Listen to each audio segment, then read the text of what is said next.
What's going on, everybody? It's your buddy, it's your pal Spaz Phoenix, the YWC reality check, and you don't see my pretty sexy face, so you know I'm not alone. Guapo, say what's up, buddy. Hola, Mr. Amigo, Senor Guapo, back again. Kristen, say hi. Hi. Everybody be nice to Kristen. She's sick, and she's still joining us for the show, so thank you for that. Yay! Maximum effort. Also, for anybody that doesn't follow me on Twitter, go check out the results of me winning the bet. Because Kristen is a fucking champ and a good sport.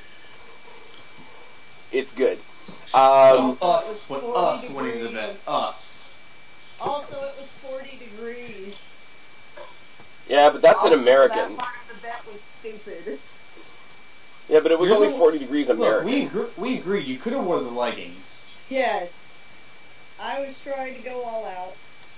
You did. And I wore them all the way to the Superdome. And then when I could not get into the Superdome, then I put the leggings back on. They wouldn't let you in? It was a very long story. Go listen to Monoxide's podcast if you'd like to hear everything that happened about us, or me, trying to get in to the Superdome. And also I brought the leggings because no part of my ass was touching the Superdome seats.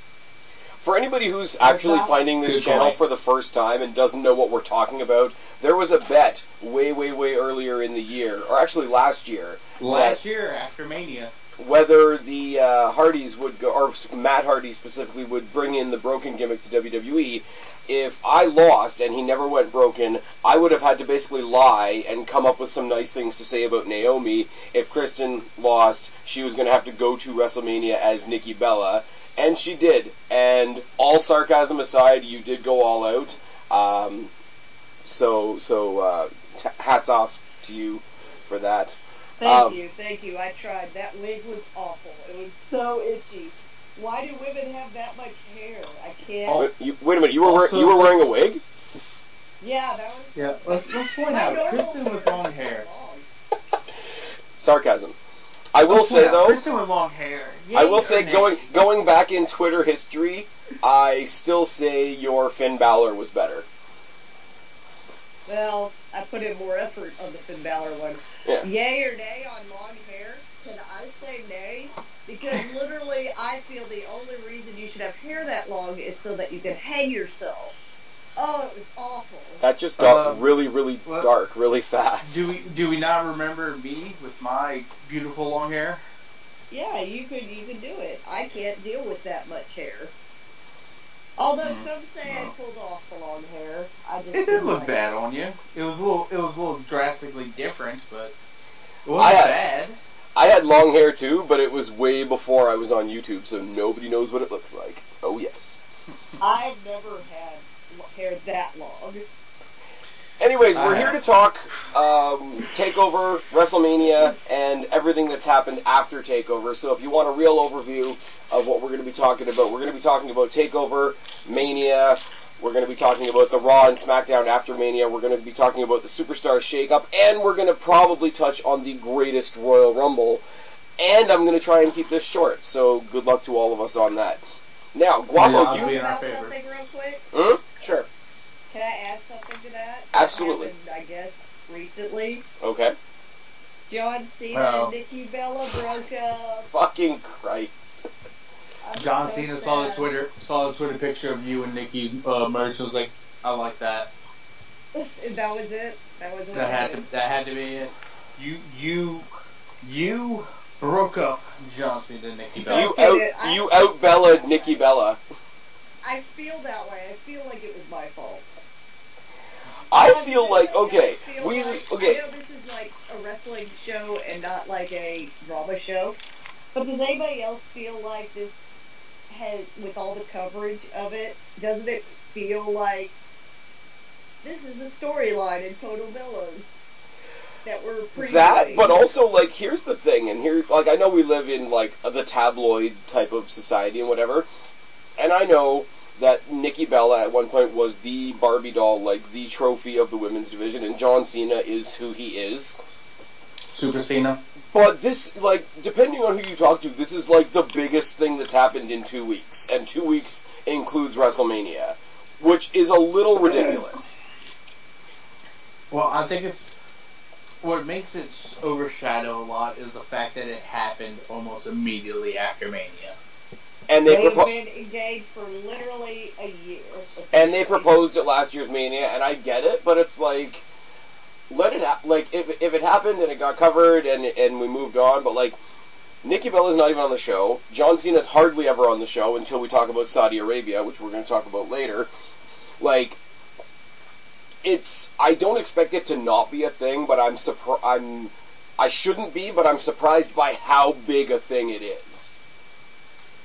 Because, like, at the end of the day, why do we care? People are like, crazy about it. Yeah, it's very strange. I mean, like, I got nothing bad to say about Nikki Bella or John Cena. Like, whatever they're doing with their lives, I hope they're happy. John Cena's, not got any money troubles for sure. Nikki Bella's got like 3 companies going on. They're gonna be fine. But holy crap. Anyways, let's talk about something a little different. Now, Kristen, you were at TakeOver. Yes. Guapo decided to go to ROH instead because he's a loser. I'm sorry, that show was fucking awesome. I was stuck up here in Canada, so I'm a loser too. Probably the best NXT TakeOver they've done. This one was great, and this is coming from somebody that doesn't keep up with NXT as much, so a lot of these matches hooked me in without me having to know the really hardcore details of all the storylines.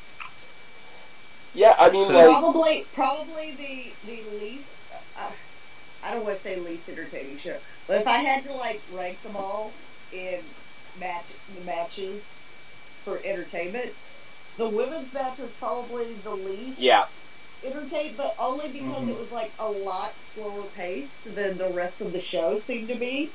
But here's the thing, though, like, the women's match, I agree. I agree with you with that. Like, the women's is probably like the 5th match of the 5 on the card, but it was still great. So if the worst match on the card was still great, you're doing all right. But we had the introduction of the NXT North American Championship in that 6-man ladder match. First of all, I want to know what you guys think of the belt, because I got to get used to that belt. I like it. I mean, I'm not like, oh my god, it's ugly, or why would they even make that? That looks stupid. Like, I like it. It's not horrible. I've seen worse belts. When I saw the picture of it initially, I guess the picture quality was bad, and it made the belt strap look super red, like the Universal title, and that's why I rejected it. I kind of like that they did what they did with the women's title, and they had that silver on gold on the plate with the North American like silhouette. Yeah. Anyways, the way the belt looks aside, how many times do we think somebody died in this match? A lot. Multiple times. Like a whole bunch. A whole fucking heap. Velveteen Dream looked like he died at least 5. Ooh. Ricochet died the most. Yeah. Adam Cole. There were people going oh my God. through ladders, and it was insane. Can I say Killian Dane is way too big of a man to be going through a ladder. Can I say Killian Dane doing a suicide dive is my new nightmare? Right? Like flying bus. It's like a flying grizzly bear in your face. Yeah. It's a special thing. It was kind of cool how, like, in a match with 6 people, I figured there was 3 different categories. You had the 2 big guys, you had the 2 popular guys, and then you had the 2 new guys. Because Adam Cole and Velveteen, if you didn't have the new guys coming in, Adam Cole and Velveteen Dream are 2 of those guys that if NXT has a mid-card, which I guess it does now, those 2 guys would be the guys you would picture at the top of the mid-card. The 2 new guys, EC3 and Ricochet, and then you got the 2 giants there to balance it all out. EC3 and Adam Cole, like, teaming up for a little bit until EC3 tried to do the EC3, baby! And Adam's just like, no. Can I tell you guys a side story about this match? Is it about the banister that was in your way? No, but, if you want to see some real passive-aggressive tweeting, go recheck my Twitter, because that was part of my entertainment for the night. I can talk about that later. No, our friend Johnny, who came with us to WrestleMania. This is Johnny Thunder? Yes, Johnny Thunder. His cousin is dating EC3. Are you serious? Yeah. His cousin's dating EC3. And so we, she texted during the match. She happened to text during the match, like, how's he doing? And that was right about the time that, like, somebody had put a ladder on top of him and then done, like... Oh, the big Vader bomb off the top. Yeah, the big Vader bomb off the top. With somebody else on his back. So Johnny, like, shoots a little video of it. So Johnny shoots a little video of it and zooms in on him. And he goes, I think he's doing great. He's doing great. I think the key thing about that is that whoever Johnny Thunder's cousin isn't watching the show. Yeah, that's what I was about to say. Sorry. She wasn't watching? Maybe she's just not that big into wrestling. I don't know. Anyway, so she zooms in and is like, oh, I think he's doing great. And then at that moment is when what did they start chanting? This is awesome. They start, as soon as he goes through, as soon as he gets hit, Johnny Thunder's like, oh my god, I think maybe he's doing fine. Maybe he's fine. Then they start chanting, this is awesome in the video, so, Am I wrong, or is that the first match where we got the please don't die chants? Yeah, that's also where we got please don't die. And then we had all the big guys putting all the little guys through all the ladders. All the things. This was a great opening match. I think it was the right call, honestly, Adam Cole. I mean, especially when you see how the story progresses later in the night. But, I mean, yes. Velveteen Dream is the other guy that I would have maybe said, but he's already sort of tied it up with the main title holders. Like, he tied it up with Aleister Black. He tied it up with Gargano. He tied it up with, I think he tied it up with Almas at some point. So he's already establishing himself in that conversation. I don't think he necessarily needed this. You don't want to put it on a guy on his first night, because that sort of dooms people. And the two giants don't need it.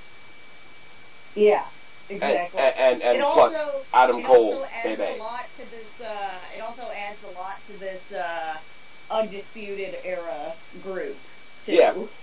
And I mean, it had that whole story of, like, and the commentators did it great. I don't know if you, Kristen, you've gone back and, like, watched it. No, we didn't. I have not gone back and watched it. The commentator, I will say, Mauro Ranallo and Nigel, they did a great job of saying, yeah, look, he won, but he doesn't get to celebrate long because he's still got another match. Like, he's pulling the whole Dolph Ziggler thing. It's like, yeah, you've got this, but... I loved it. I thought it was great. I picked Adam Cole, so it helped me out in the pool and all that. I think I also picked Adam Cole.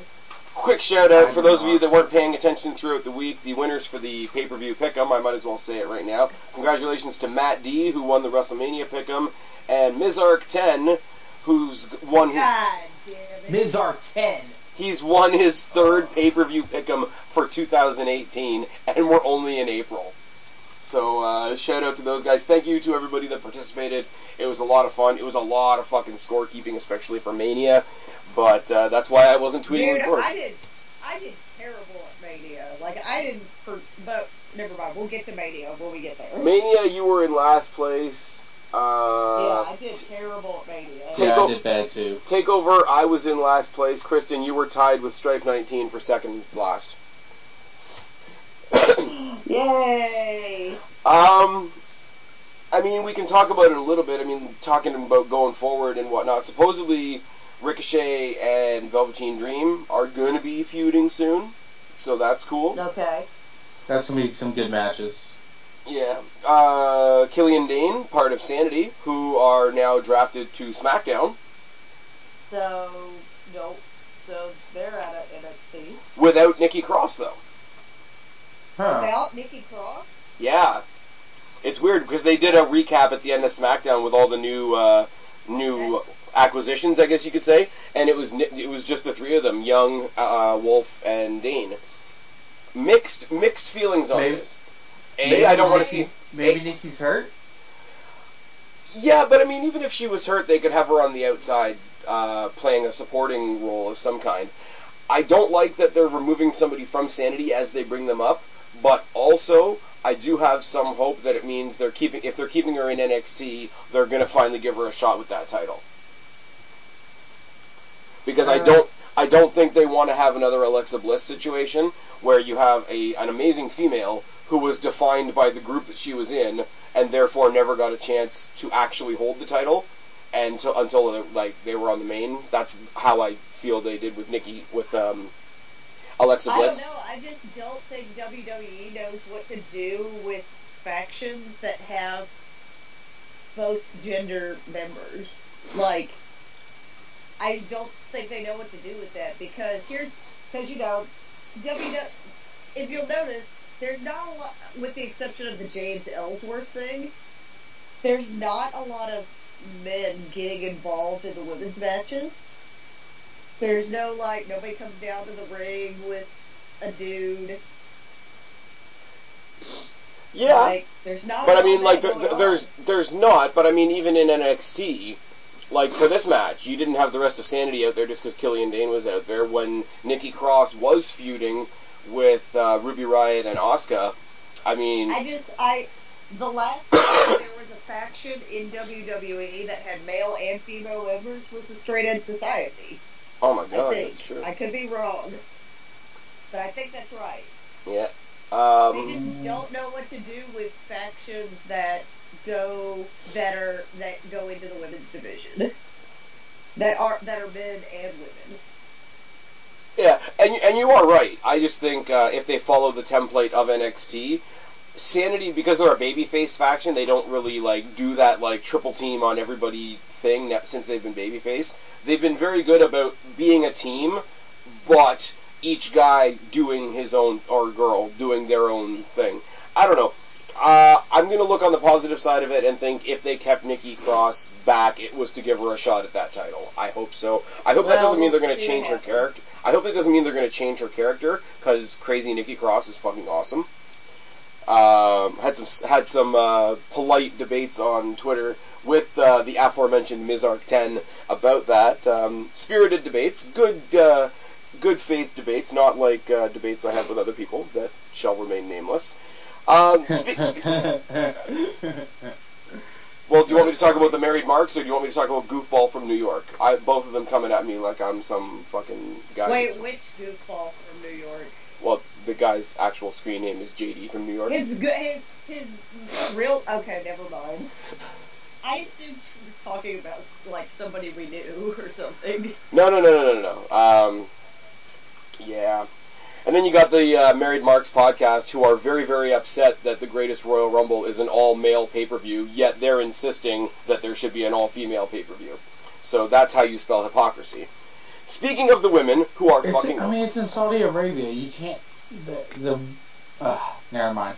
The last time they had a women's match in the Middle East, it was Sasha and Alexa. They had to change their outfits, because, it had to be very modest and everything. But it was good. It's not that there's no women's matches in, but, Saudi Arabia is very strict when it comes to their women's laws. They've come very far for them, especially. Women are allowed to drive now. There's a lot more lax rules when it comes to women. So, you have to, even if you don't agree with the culture, if you're going into their culture, you need to respect that. Oh, of course. No, I'm not saying that. I'm not saying anything against that. And I do kind of agree that it sucks that we're not going to have any female representation on the show from a viewer's perspective. I just love the people that are talking about how bad an all-male show is, but in the same breath, they're insisting that an all-female show is long overdue. To me, it seems hypocritical.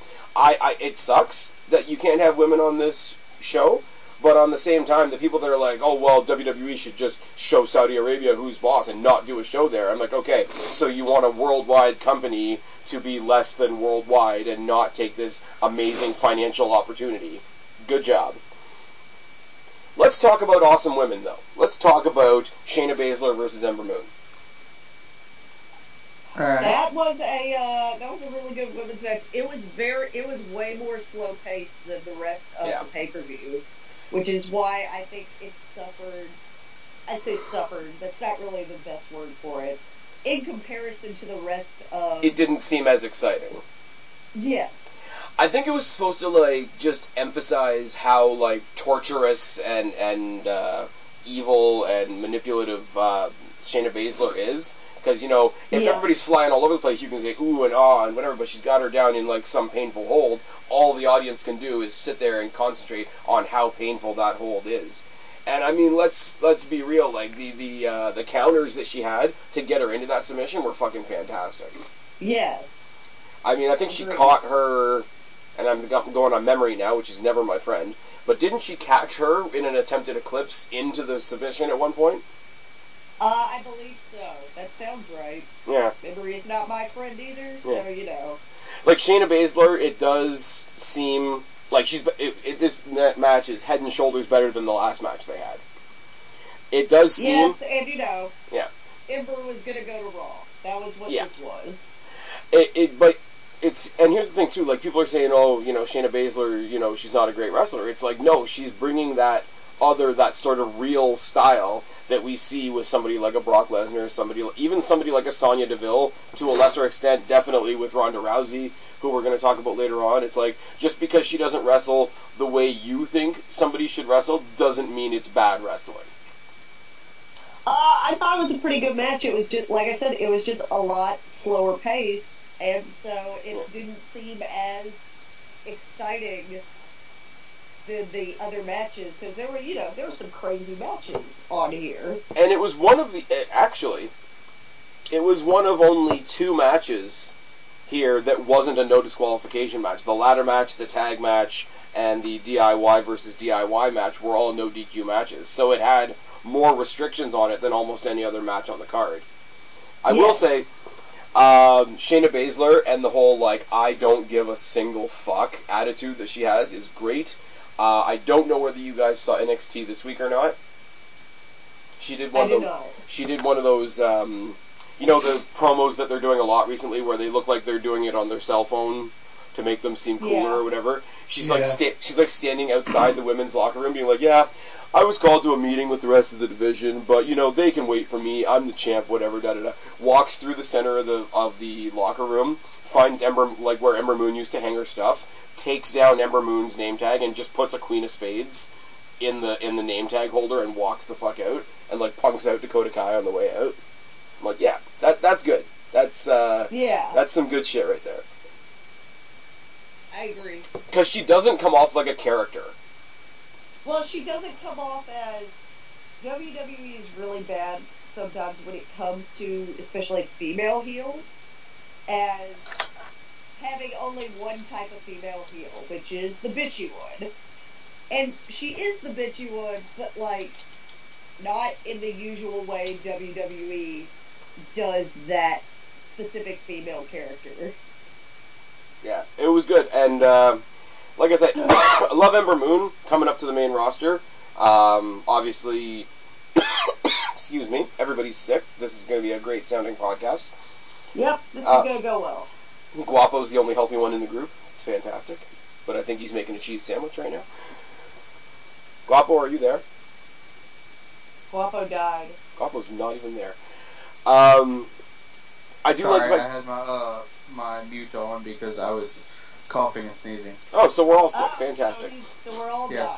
We're all fucked. Nice. No, but I love that Ember Moon got called up to the main roster. I'm worried that they're not going to know how to use her, but that's a pretty standard concern for NXT people that are brought up to the main roster. I hate that she was brought up to be backup for Nia Jax, and that's how they brought her up on Raw. Like, that was pretty shit. Well, they needed somebody, because, you know, she's been kind of hanging out with Alexa Bliss this whole time. She needed some, like, level of camaraderie. You mean she needed somebody to make people care about her? Yes. There we go. Basically. There's a little preview of what I thought of that match at WrestleMania.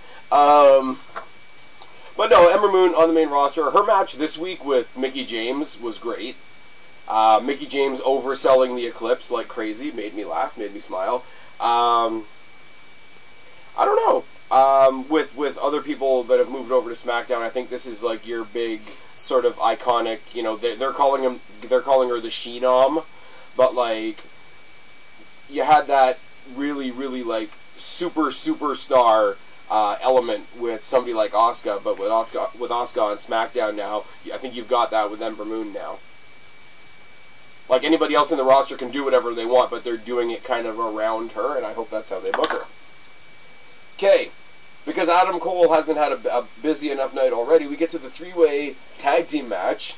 Authors of Pain versus the Undisputed Era, which was Adam Cole. Can I say something before we start? Sure. Baby. And I did find out that they ended up doing it on the network as well. Yeah. So in the arena, they had a big problem with playing the background stuff, like the backstage stuff. So that promo where Adam Cole is back there, and he essentially says, "I don't know if I can do this," and then the thing cut off. And so I feel like the entire arena was waiting for somebody else to come out instead of Adam Cole, because nice. You know, from what that thing seemed to say is that he wasn't able to wrestle, wasn't able to do it. Yeah, it was and so basically then at the like start of the match. Then at the start of the match, when he came out, we were like, "Oh, okay, so what the fuck was that backstage thing about?" It was just to build the storyline, to keep in the forefront of everybody's mind. Oh my God, he's representing the championship. Can he hold up? Well, what I'm saying is it cut off, like, very abruptly after he's like, "I can't do this." Like, something happened to the clip itself. And so it made it look like he was not coming out again. I don't know. The one thing I did forget to mention with the women's match before we get on to the tag team match, and I can't believe I forgot to mention this, how fucking awesome was it seeing Lizzie Hale live perform Ember Moon's theme to the ring? Yeah, Dude, it was fucking great. It was sick. To see it live, it was amazing. I had to rewind my TV because, like, when they were doing the opening, like, the highlight package before the thing was when I, took a bathroom break and got a drink and came back. And I came back and I heard the voice, because as everybody knows, I'm a huge Hailstorm fan.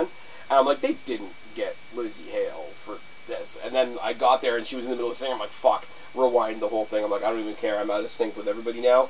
But it's fucking awesome. And Instagram and Twitter were full of pictures of Lizzie Hale and Ember Moon, which just made me real happy, because I'm a big Hailstorm fan. So almost forgot to mention that, which kind of sucks. The other band that played earlier in the night as well, who I can't think of the name of, was but live performance is live performance. It's good. It adds to it. It's better than, because they played to start the show, it's better than a typical beginning of the pay-per-view video package to have somebody there live actually doing something. Now, three-way tag match, Authors of Pain, Undisputed Era, and the team of Pete Dunne and Roderick Strong. Am I the only one that felt like the Authors of Pain were out of place in this match? No. You No. were not the only one that thought that. Like, I think they could have done this. I think they could have told the same story with just the two teams, and I think it would have actually been more effective. Like, I think you could have had it that, the Undisputed Era didn't want to face the Authors of Pain. They thought the newly, thrown together team would be an easier team to beat, so they fuck over Authors of Pain on NXT, and then you just have Dunne and Strong versus Cole and O'Reilly. Nothing against the Authors of Pain. I like them. They got called up to Raw as well and dumped Paul Ellering, so we'll see what they do. But they're having super competitive matches with Heath Slater and Rhino, and that's not promising. That's a sentence you didn't think you would ever say. Yeah. Super competitive matches with Heath Slater and Rhino. Yeah. It just sounds wrong. It does. Just say it. It's because it is wrong. But the turn of Roderick Strong. That was great. Kristen, you were there. What was the reaction in the arena? their reaction in the arena was, the NXT crowd is really smarky, so they were super into it.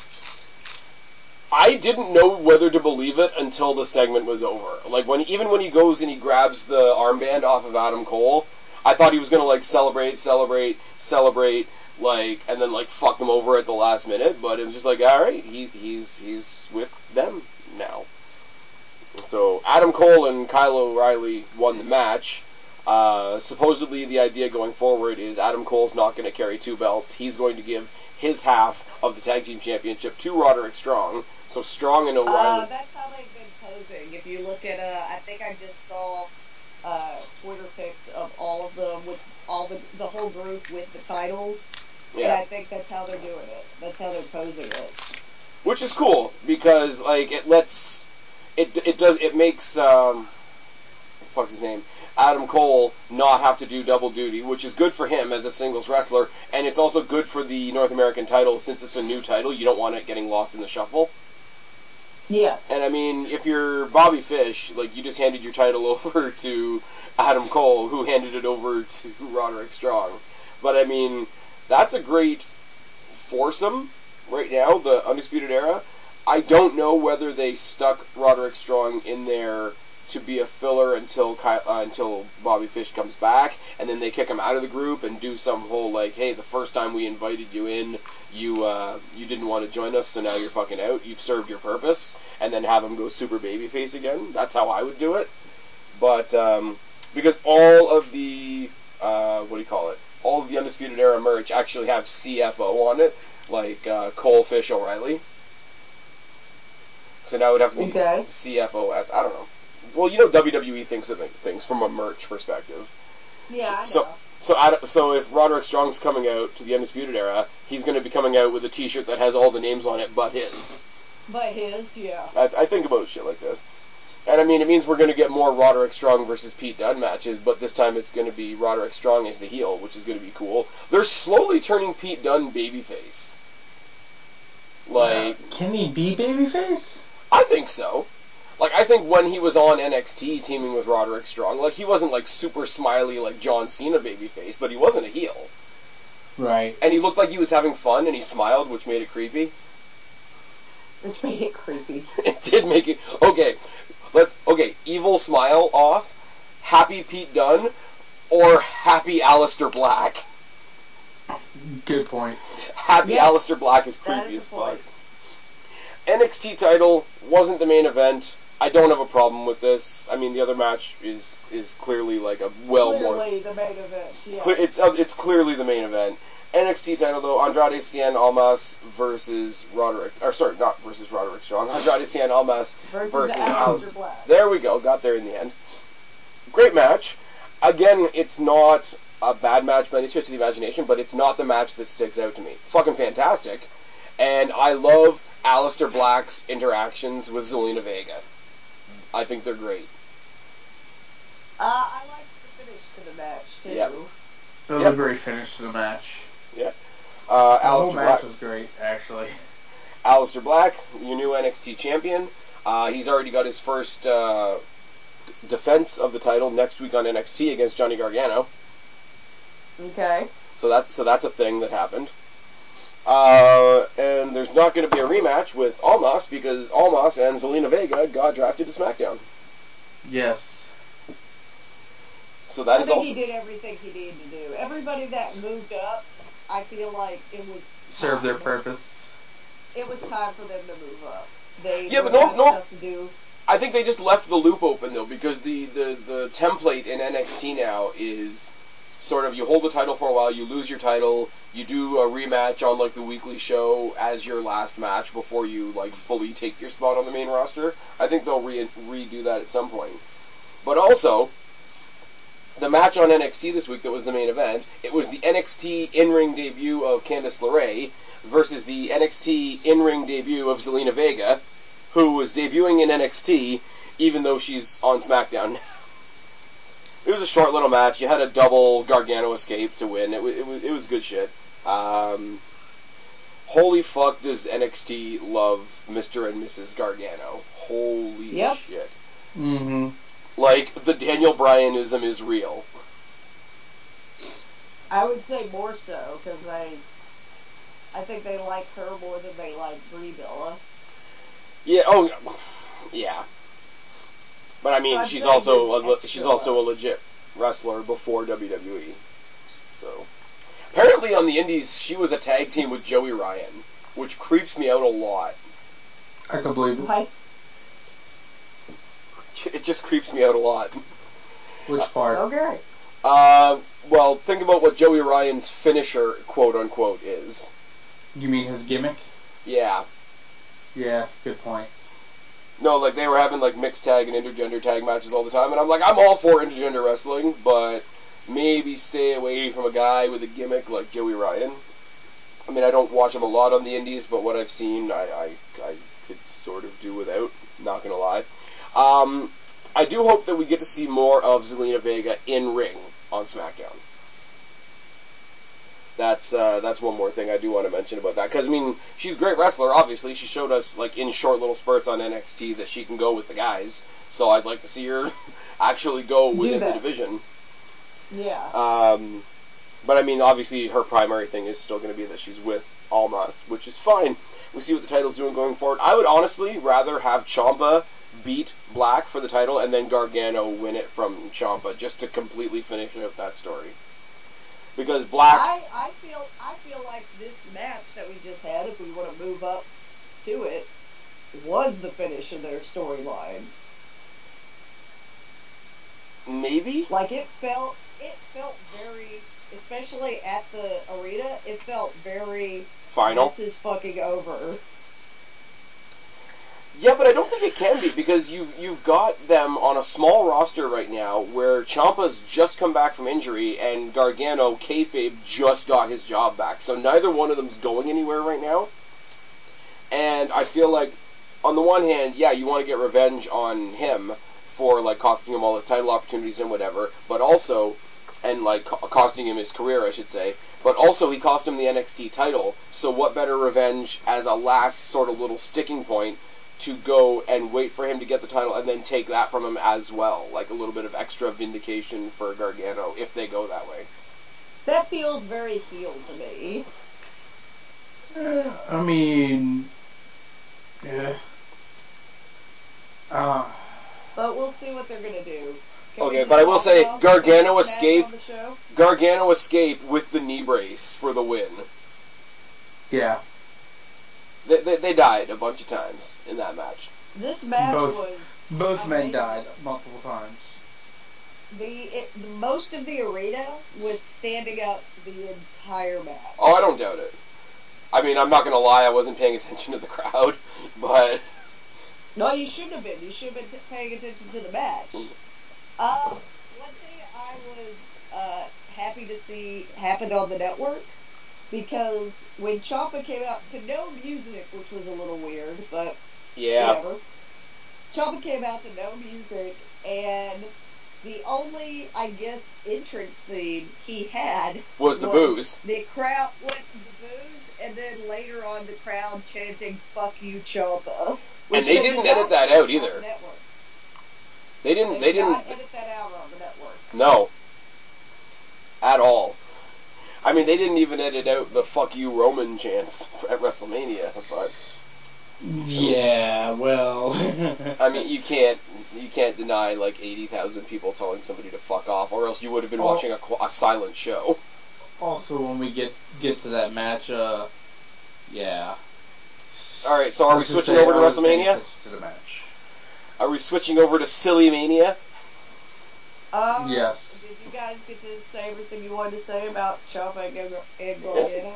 Yeah, great match. I mean, I wish I would have saw it live, but, yeah. Well, it was amazing. You made your bad decisions. Well, you guys, look at this, too. My show started 30 minutes after TakeOver, and I did not leave ROH until after 12. Their intermission started when NXT was over, which is why Correct. I'm glad I went to NXT and not ROH.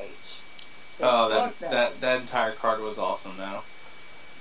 I'm sorry, I'm always exhausted after an ROH match because I'm like, I get it, but ROH is really bad about not having buffer matches where you're like, all right, I'm just gonna chill out and watch this match.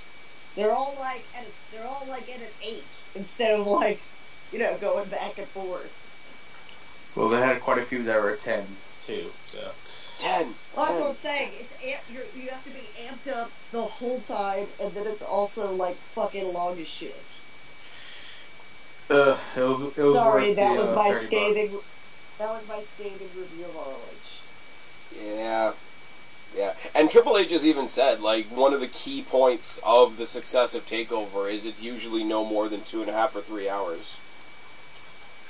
And, I mean, it doesn't need to be. Like, we've always said, I mean, they've got a mid-card title now, so it's a bit different. But we've always said, like, world title, tag title, women's title, and 2 other in-between matches. There's your TakeOver template. I mean, now you've got the North American title in there, you've got the UK title in there occasionally. But, I mean, you don't really need... Like, there's not a roster to do as many matches as we had at Mania, and nobody wants to watch things as long as... Nobody wanted to even watch that many matches at Mania. So let's get to Mania. Well, I mean, if it was NXT quality, people would be more interested in it. I still don't think they would want to watch that much. If you think about the past few days, or the WrestleMania weekend now, what's it called? Hall of Fame was over 3 hours, which means I missed the last 2 inductions because I had to tape it. TakeOver was, I think, close to 3 hours. WrestleMania was 7 hours, 2 minutes. Got my bonus points on the PPV Pick Em. Oh, yes. Then we got the Raw and SmackDowns after Mania. And then NXT was a buffer because it's that pre-taped before the TakeOver NXT. And all we saw there was the debut of the War Raiders. Yes. But they beat up Jobberelli and Gimmick Lost, so I was a happy guy. Moving on. But I just want to make one note. You want to make one note? The entire day of Mania was ridiculously long. Yeah. Because I know you can go back on Monoxide's channel and listen to Kristen and Monoxide rant about getting into the Superdome. However, an employee of the Superdome called me a bitch at one point, and I almost phenomenal forearmed him in the face. Called you a bitch? Yes. If I would have heard it, I probably would have gotten kicked out. But I didn't. It was about the bags. There was a weird bag issue at Mania at the Superdome where you couldn't have a bag that was a certain size. Okay. I had this tiny ass bag, and I walked up, and the guy said, "Your bag's too big," and I said, "There's no way my bag is too big." It was like if you had an iPhone Plus, it was barely big enough to put an iPhone Plus in this bag. Nice. So it wasn't a very big bag. So what you're saying is this guy was super classy. Yes, and then he held up this piece of cardboard that was smaller than my bag and said, "Bitch, your bag too big." And then I almost hit him, and I got pulled off because the guys I was with that was not Guapo thought, she's gonna kill somebody. Angry. No, they didn't hear him call me that. They thought I was getting upset over the fact that he was saying my bag was too big. Yes. Which is also dumb, but not his fault. Correct. Yes. However, the way the guy handled the situation was not phenomenal. not professional. Forearm-worthy. Not phenomenal forearm worthy. You called me a bitch. Then we're gonna do some AJ Styles moves. But no, my note is the fact that that day was entirely too long. Like it was. I hate to say it, but as soon as the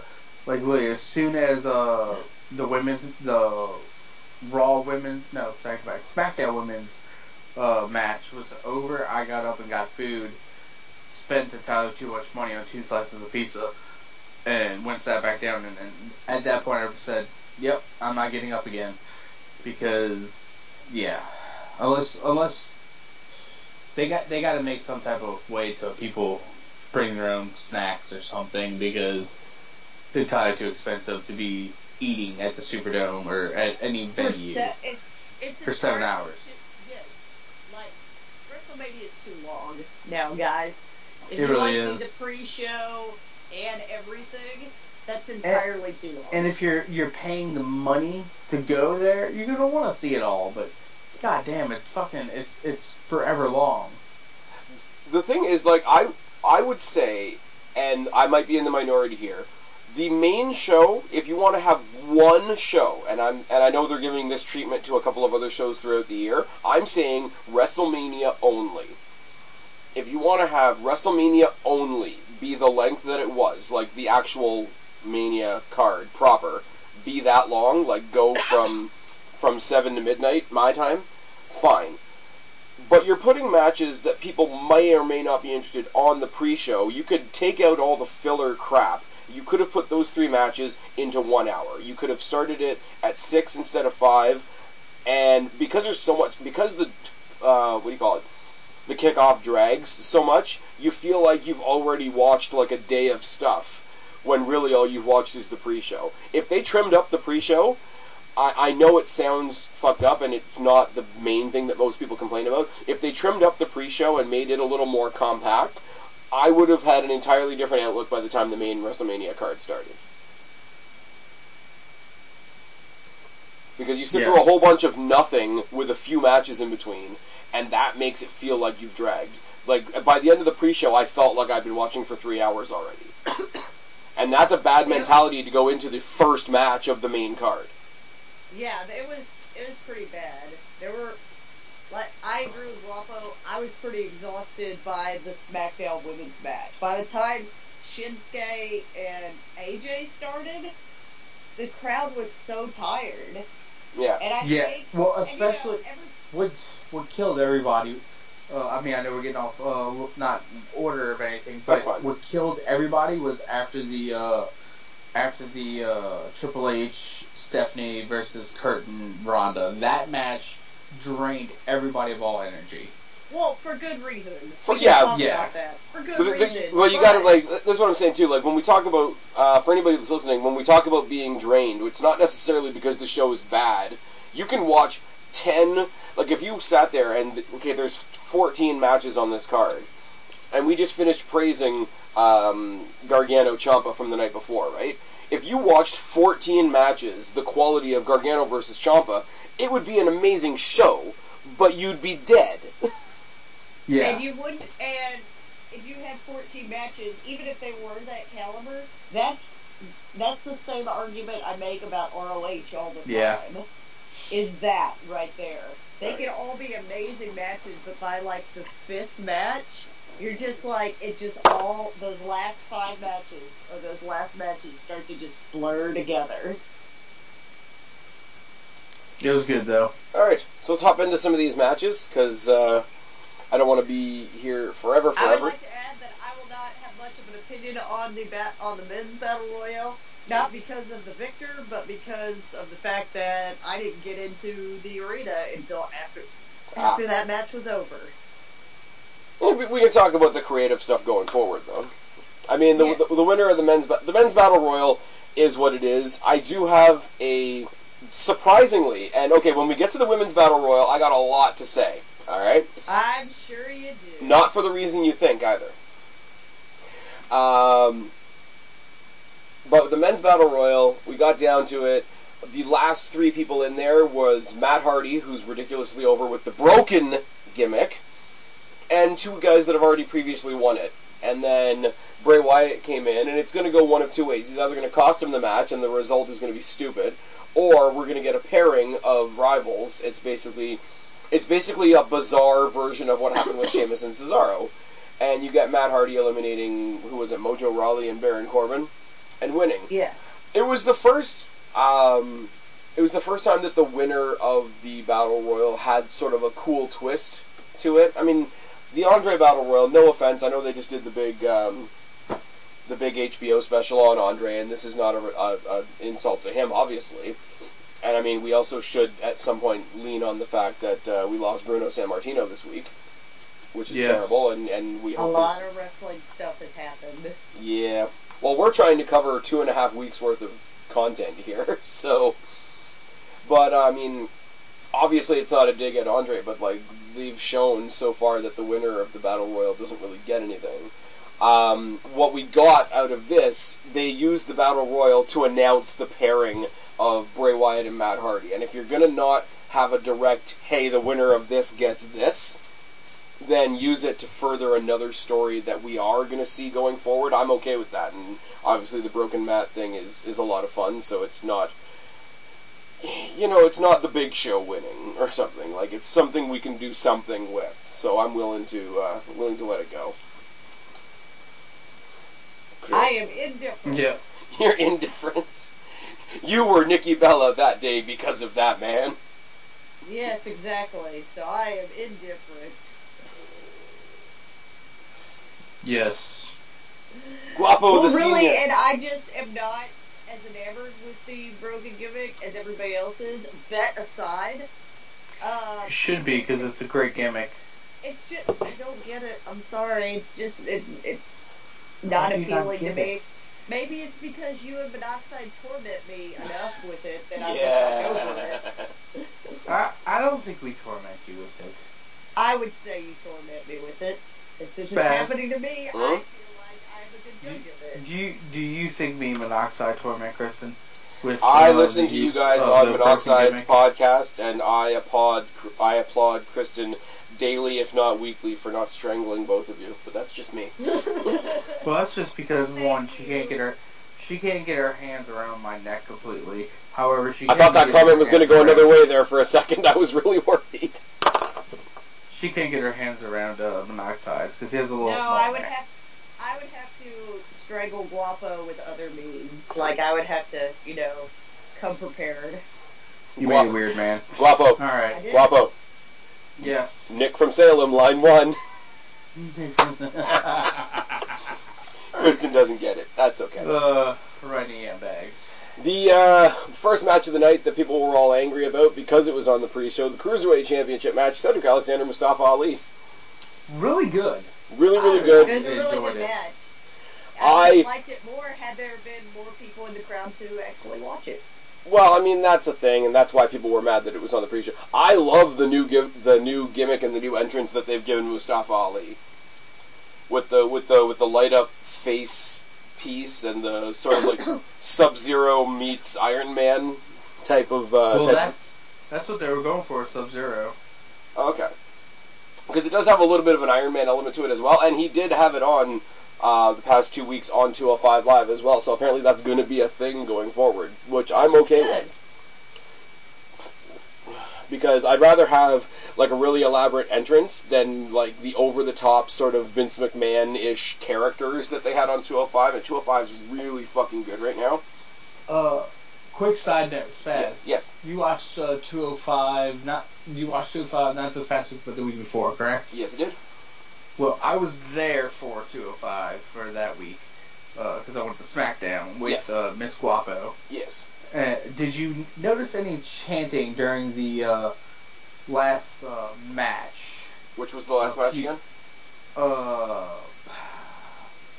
Gulak versus, I can't remember his name. Tony Marker. Nese? Oh, no. No? Oh, Tony Nese. fuck, Mark Andrews. Yes. Yes. Did you notice any weird chanting? No. No? Okay, well, you might have to go back and watch because... Why? What were you chanting? No, it wasn't me. Well, it was the entire arena because there was a guy who had one too many drinks and passed out. Oh, no. In his chair. And so everybody was chanting, he's asleep, or something like that, or, and then another fan got up, checked the dude's pulse to make sure he was alive, gave the good thumbs up, and everybody started chanting, he's alive, he's alive. He should have thrown up the X. I will say, though, because we know we are getting 205 Live tag team titles eventually, they're cooking up this feud between the Lucha House Party and Atami and Tozawa. There was a tornado tag match, not this past Tuesday, between Atami, Tozawa, Metalik and Dorado, go back and watch it. And I dare you to try and take notes. I probably can't. Yeah. A couple moves happen, pause, write it down. A couple moves happen, pause, write it down. Etc., etc. I love what they're doing with 205. I like that, we always refer to, like, the Raw and SmackDown as the main roster. Mm-hmm. I think that we should just, at this point, we should call NXT 205 and the UK division, whenever that gets started, just call it the network roster.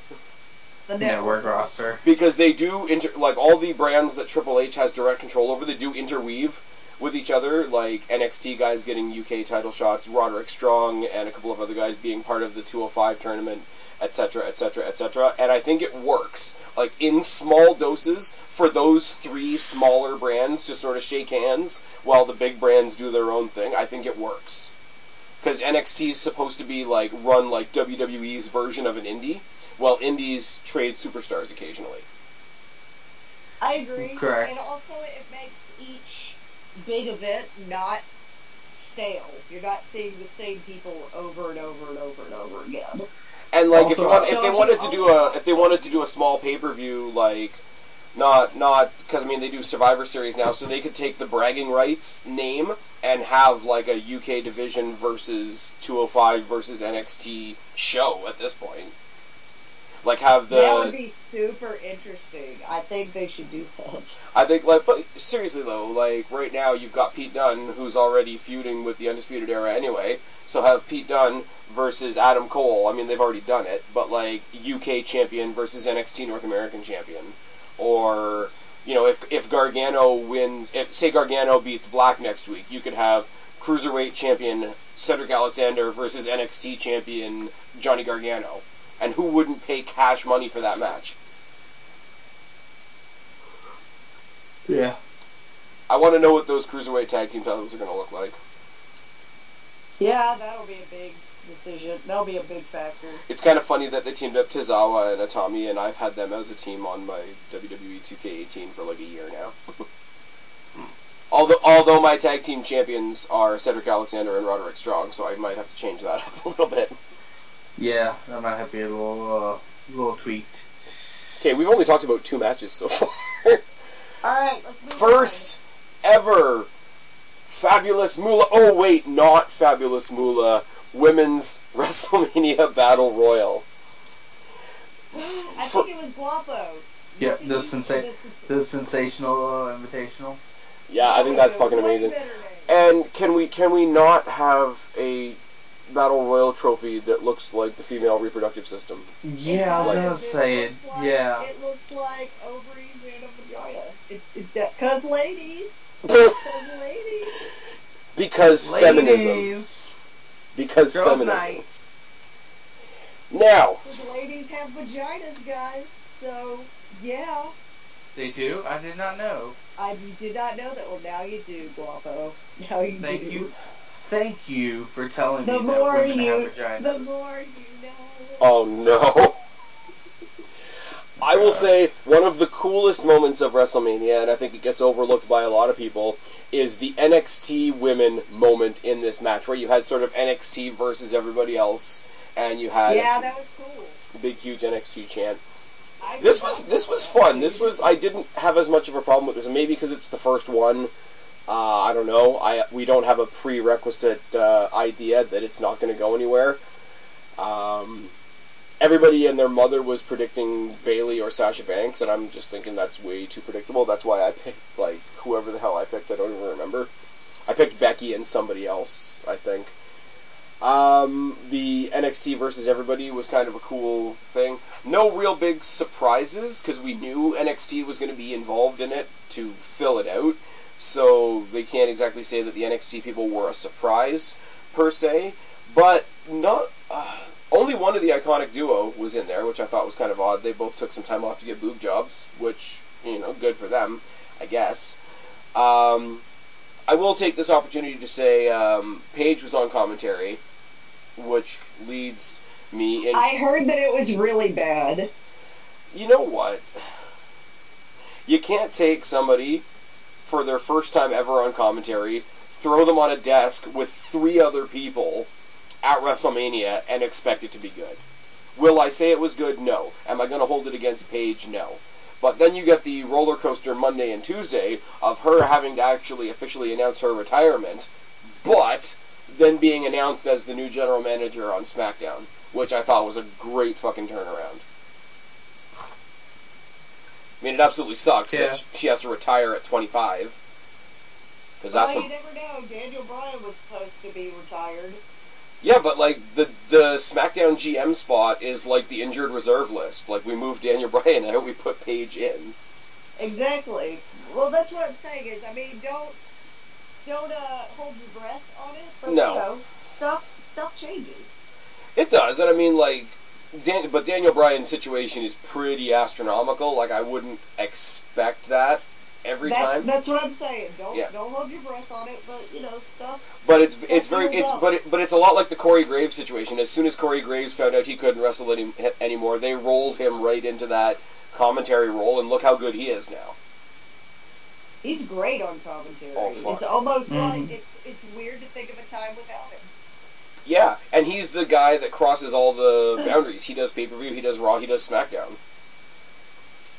I think, honestly, I mean, I know we're not going to get Mauro Ranallo back on the main roster, but if we had, like, Corey Graves, Mauro Ranallo, and Nigel McGuinness as your commentary team for everything, I think I'd be okay with that.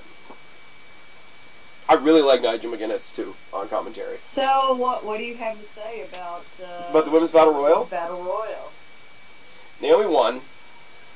It's fine. I'm fine. I'm fine. Are you sure? Are you trying to convince us or yourself? Okay. Take into account that I don't like Naomi, and you know what I'm going to think about her winning. Wait, did you not enjoy the video I sent you? I'm going to get to that in a second. No, and it's not just you. I know. So we have this. Okay. Even if I set aside the fact that, okay, they decided to give the win to Naomi, if I make myself be okay with the fact that she's the winner, she's a babyface, right? Yes. She won in super skeevy heel dynamic to win. And contrary to what they did in the men's match, there's nothing coming out of this.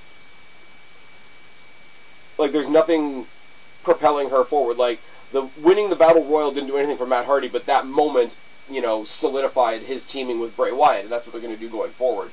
For Naomi, unless they're going to turn around and give her a push now, thank freaking... Or turn her heel. Or turn her heel. But I think if they were going to turn her heel, I think they would have done it that night, and she would have come off the win, like, real nasty, and be like, yeah, that's right, fucking... Well, that's what I'm saying. If they were going to turn her heel, I feel like it could have made more sense. I feel like everything that happens stops the Sasha and Bayley thing from happening. The whole Paige thing and Absolution. I feel like the whole match was a fuck you to Sasha and Bayley for, you know what, supposedly. Yeah. Supposedly those rumors aren't true, but... I hope they aren't, because I don't want them to be like that. I want them... Yeah. Yeah, but I don't want somebody else... Okay, even if it is Naomi, I don't want somebody else's victory to be at WrestleMania to be tainted of, like, oh yeah, if it wasn't for the fact that we're saying fuck you to these people, you wouldn't have had that moment. Like, if I'm in Naomi's shoes, I don't want to find out that that's why I won. Exactly. Like, I don't like who won, and I don't like how the win happened anyway. Like, even if it was somebody I like, even if it was, like, a Becky Lynch or a Ruby Rose... Well, Ruby Riott would make sense because she's a heel, so that I would have been okay with. But like a Becky Lynch... How about the NXT women? Or like even like a Nikki Cross or somebody like that we already sort of talked about. Because she could have heel tendencies because she's kind of a tweener, being like the whole crazy thing kind of puts you in the middle. But like, you want us to believe that Naomi is this, you know, super rambunctious babyface, and, you know, she snuck in and, you know, slipped on a banana peel and won a match at WrestleMania that may or may not lead to something.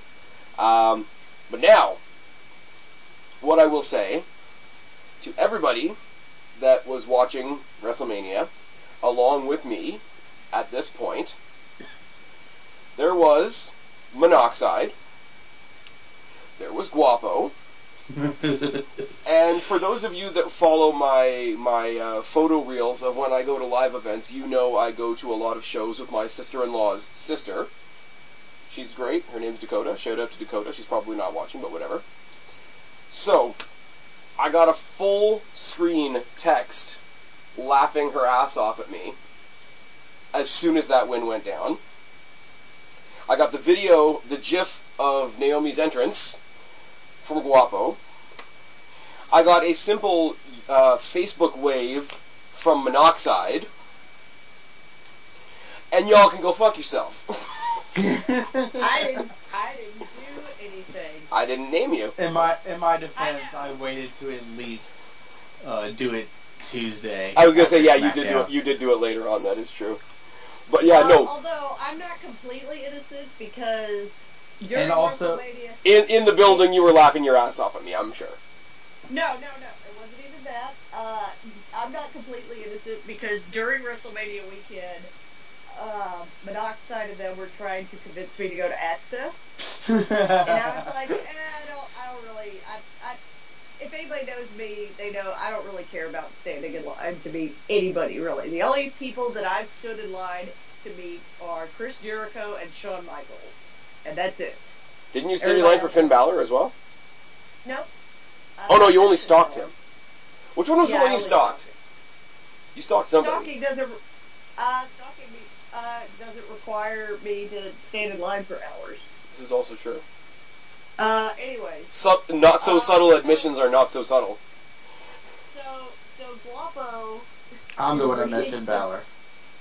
Yeah, he met Finn Balor. Guapo was reading off all the people that were going to Access and win, and I forget what day Naomi was going there. Oh no! And I was like, what day? What day is Saturday. That? And I'm like, how much are Access tickets? It's like $50. I'm like, is it worth $50 for me to go to Access to try and get Naomi, be like, our friend who, I'm not going to say your actual name on your channel, really likes you, your favorite wrestler, can you say hi to him in a video? And was going to do that to you, but I decided it wasn't worth $50 just to torment you. So I'm not innocent. So other people were just saying, hey Spaz, fuck you. You were contemplating spending $50 to say, hey Spaz, fuck you. I was contemplating. That's fantastic. It was worth the gimmick. That's but you didn't fantastic. want to go through with it. Even you gotta say that would have been pretty good. Some dedication to the gimmick. But I didn't do it, but that doesn't mean I didn't contemplate it. Like, me and Guapo talked about it for like a good 20 minutes, like. I think we talked about it like an hour. Like, is it really worth it? Like, do we both go, or just one of us? Do we both get a picture with Naomi and then send it to him? And Spaz is silent. He stopped recording. We're no longer on the show anymore. Yeah, we're getting booted from the show. Yeah, you're right. This is just a blooper. Don't call it a comeback. Anyways, let's move on to something else. Seth Rollins. You mean the main roster? Yeah. Seth Rollins defeating The Miz and Finn Balor to become the new Intercontinental Champion. One thing I want to ask you guys, and I want to get your opinion because I've said my opinion a bunch. A lot of people were pissed off that this and the U.S. title, neither one of them became ladder matches because ladder matches have become so key at WrestleMania. We got our ladder match at TakeOver. Nothing that these guys did would match up with what they did last night, the previous night at TakeOver. And I like all three. Like, Rollins, Balor, Miz are all phenomenal in their own ways. You got two really awesome wrestlers there, one great heel character there. They could have put on a great match, but not by comparison to the North American title the night before. Here again, we talked about it earlier. Again, say you made both of those ladder matches. Say you made one of them a ladder match, or both of them. Again, that's just another thing. I don't know that we would have made it to, me and Guapo talk about, at about the SmackDown Divas title, we were just like exhausted already. I don't think. Did you just say the SmackDown Divas title? Yes. Dude, I'm sick. I don't. Shame. Shame. Shame. Shame. Shame. Shame. Shame. Shame. Anyways. Shame. I think, Okay. I don't know, I just think it would have added to how short, it would have shortened the attention span of the audience even more. Fair enough. I'm fine with it just being a triple threat match. You put these three guys in the ring, you don't need an extra gimmick. I agree. And I don't know what the hell The Miz was wearing. And Seth Rollins, everybody's calling him the White Walker, Seth Rollins, because with the silver contacts and whatnot. I thought that was cool. Finn Balor's entrance is, controversial depending on who you talk to, but, I know what they're going for, so good for them. Apparently, Gallows and Anderson were buried somewhere in the back of that crowd of people with the rainbow shirts on and whatnot. Apparently, Gallows and Anderson were in the back of that crowd somewhere, and they tweeted quite proudly about it. So it doesn't matter. Yeah. Yeah, I have some... So go back to riding AJ Styles' coattails instead of Finn Balor's. That's mean. I didn't mean to say it like that. Wow. How you really feel? That's Damn. not how I meant for that to come out, but that's how it is. Now I don't feel so bad for the usher calling you a bitch. Wow. Hey now. Hot takes. Hot takes. Hot takes. I'm cool with this, honestly. Because, you've got Seth Rollins, who in all of our minds is kind of viewed as a main event guy, like a main world title guy. So him holding the Intercontinental title for a little bit is going to give it a different kind of prestige than a great heel like The Miz holding it. And, we're going to get Rollins versus Balor again. Anyways, and later on we're gonna talk about what's happening at the Greatest Royal Rumble, which I think is gonna be fucking fantastic as well. Okay, hang on. I have a question because I missed a couple of things. Okay. Rollins is Intercontinental Champion. He is still on Raw. Yes. Correct. Yes. Is Jinder Mahal the U.S. champion? No. Is he No. on Raw? No. No. Who won that title? Jeff Hardy. Okay. Well, if we're gonna address that, we should just say it straight out. Then Jinder Mahal got drafted to Raw with the U.S. title, lost the U.S. title to Jeff Hardy. Jeff Hardy got drafted to SmackDown with the title the next night. Jinder Mahal gets his rematch at the Greatest Royal Rumble, which I assume he's going to lose, and then we're going on to Backlash, where I'm pretty sure we're going to get Jeff Hardy versus Randy Orton. I could not be more bored by that match, by the sound of that match. Anyways, let's not get off topic, because this is going to be long enough as it is. Yeah, it is. I'm cool with that, because I know a lot of people thought Finn Balor was going to win, which is fine. He can have another, chase to the title. Including most of us. Yeah, true. I did. I'm not mad about Seth Rollins winning either. He's a Grand Slam champion now. I think he'll do a lot for the title. I don't think he needs to hold on to it super long. No. But I think it looks good. I think he might not be holding it after Greatest Royal Rumble. I think anybody who won that match, whoever won that match, I don't think I would have had a problem with them winning. No. That's one of the reasons I called that, I predicted that to be one of the matches of the night. Now, at the Greatest Royal Rumble, you've got these three guys and Samoa Joe in a four-way ladder match for the title. Isn't Samoa Joe on SmackDown too? Yep, but the match is still happening. Okay, whatever. This is what we had last year. Remember when they did the brand split, but then everybody was still on Backlash? Yeah, that's right. Anyways, but that's going to be a great match regardless. What we did find out during the Superstar Shakeup was, by special request of Daniel Bryan, The Miz was drafted to SmackDown without the Miztourage, which means we are finally going to get that Miz and Daniel Bryan story kicking off, which is great. I mean, The Miz was Daniel Bryan's mentor in NXT. The young, scrappy student Daniel Bryan is going to go up against his teacher. It's going to be great. It's going to be wonderful. It's going to be fantastic. And I'm going to like it because Vince McMahon told me to. Monoxide. So I think Miz comes out good on that because anything that Daniel Bryan does these days is going to have a huge spotlight on it. Finn Balor doesn't need anything to make the crowd pop for him right now, and Rollins has a title again. Everybody wins. Best case scenario. Best case scenario for everybody, and I mean, like I say, have this match one more time with Samoa Joe in the mix. You can't really go wrong there. Joe's going to kill somebody. Now, another controversial match of the night, which I have no problem with whatsoever, is the women's champion Charlotte defeating Asuka's winning streak to defend her SmackDown Women's Championship. First of all, Charlotte Flair with the Spanish Fly off the top rope. What? I just thought it was a waste of an opportunity. I don't know. You know, it's like the Brock Lesnar thing. Whoever beats Asuka is going to look really good.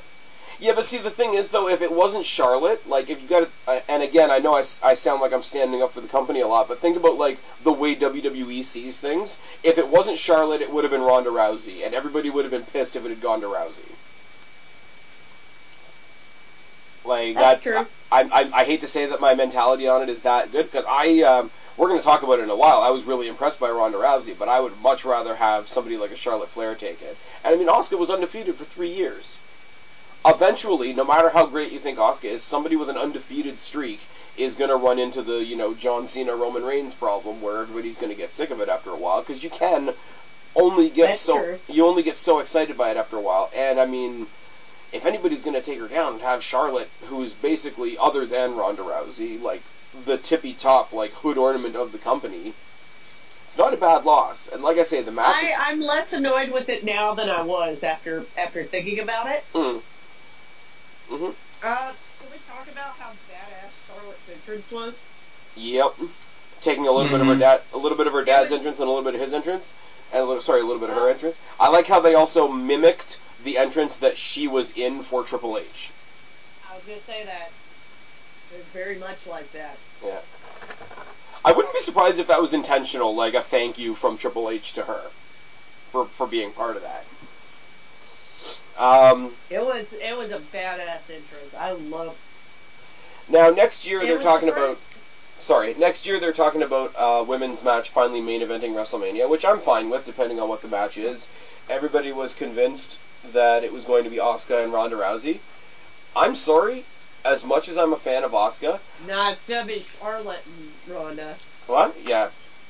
And from a fan's perspective, okay, you got Charlotte, and no, she shouldn't live on her dad's name, but there's not very much of a bigger name in wrestling than Flair, other than maybe Hogan, right? And there's no Hogan's wrestling right now. Flair, and because WWE's going to play it up as sort of like, here's WWE's hood ornament versus an MMA person, so like this is their version, but better, of John Cena versus Brock Lesnar.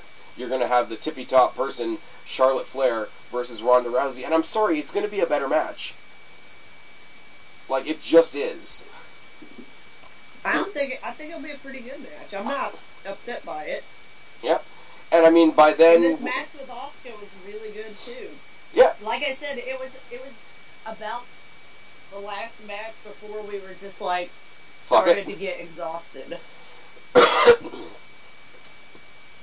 I mean, the match, I gotta say it, like, I hate to narrow it down to one move, but Charlotte with the Spanish Fly off the top rope is fucking insane. Especially when you look at the size difference between the two of them to try and, like, do that move proportionately. It is, they are saying online now that, New Orleans is where streaks go to die, which is kind of sad. Kind of true at the moment. I would love it though if they turn Charlotte heel again. If she becomes like the streak collector, like she had her own pay-per-view streak for a while. She beats Asuka's streak. You keep Ronda Rousey undefeated for a year. They main event next year. She takes Ronda Rousey's streak. Like she just has this collection of like, I don't know what you want to say. You want collection of like these empires that she's crumbled. I think it could work if WWE was essentially doing semi-alleged killer gimmick. Yeah, sort of. The street killer. They could do it if they were patient, but they're not patient, so I don't think they're going to do it. Nope. Sort of dipping down into, okay, how much do we really care? Jinder Mahal defeating Randy Orton, Rusev, and Bobby Roode for the United States Championship. Do we have anything? I was up getting food during this match. This was my official piss break. I got nothing. Other than to say, Jinder Mahal held the title for a week, got drafted to Raw, and lost it to Jeff Hardy. Randy Orton is probably going to fight Jeff Hardy at some point. Rusev is just Rusev, and WWE doesn't know how to use him, and probably won't because of politics. And Bobby Roode... That's so weird, because you could not walk around New Orleans without hearing a Rusev Day chant. Oh, yeah.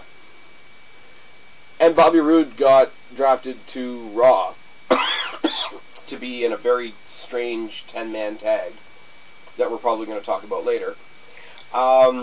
Didn't really care. It was kind of a buffer match, but you know some of these matches are going to be buffer matches, so I don't mind that I didn't care. I mean, it's the U.S. title, so give it to the evil foreign heel, I guess. But I mean, Jinder Mahal is like super quick establishing that like Randy Orton level of hate from some people. Or sorry, the Roman Reigns level of heat from some people. So it's one of those almost like give them a guy they don't like so that they can go ahead and boo him because you know they want to. I didn't care. They threw in Rusev at the last. That's where I was. They threw Rusev in at the last minute to eat the pin, so that's kind of a fuck you move. But did not properly prepare us for what was coming up next. Probably the most surprising match of the night, the longest match of the night, if you look at the match times. Kurt Angle and Ronda Rousey versus Triple H and Stephanie McMahon. This match was so surprising, I think, to almost everybody. This match was fantastic, and here's the thing. Because you're introducing Ronda Rousey, and everybody's thinking she's going to be green, she might struggle, she needs to be in there with a lot of people that can help her out. And Kurt Angle's Kurt Angle, Triple H is Triple H, and Ronda Rousey surprised the fuck out of all of us. Who is losing credit in this match, and you're going to laugh at me, and that's fine. Who's losing credit in this match, who should get a lot of credit, is Stephanie McMahon. Because Stephanie McMahon was better in this match than I think anybody would have given her credit for. The entire focus of this match, what the crowd, two things the crowd wanted. They wanted to see Ronda do some sort of slam to Triple H, which we did not get to see.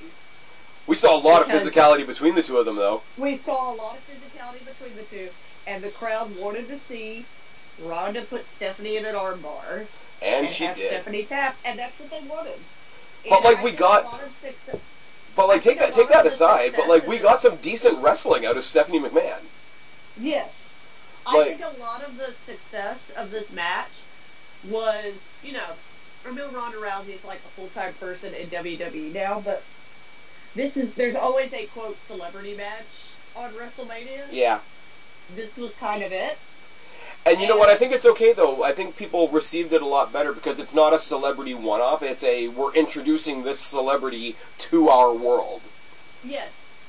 And I think a lot of what helped, especially Ronda in this match, is, yes, they showed her a couple of wrestling moves, but mostly they're like, okay, here's like 2 or 3 slams, and we're going to show you how to run the ropes and stuff. You're mostly going to do MMA shit. Yeah. Because you know how to do that shit.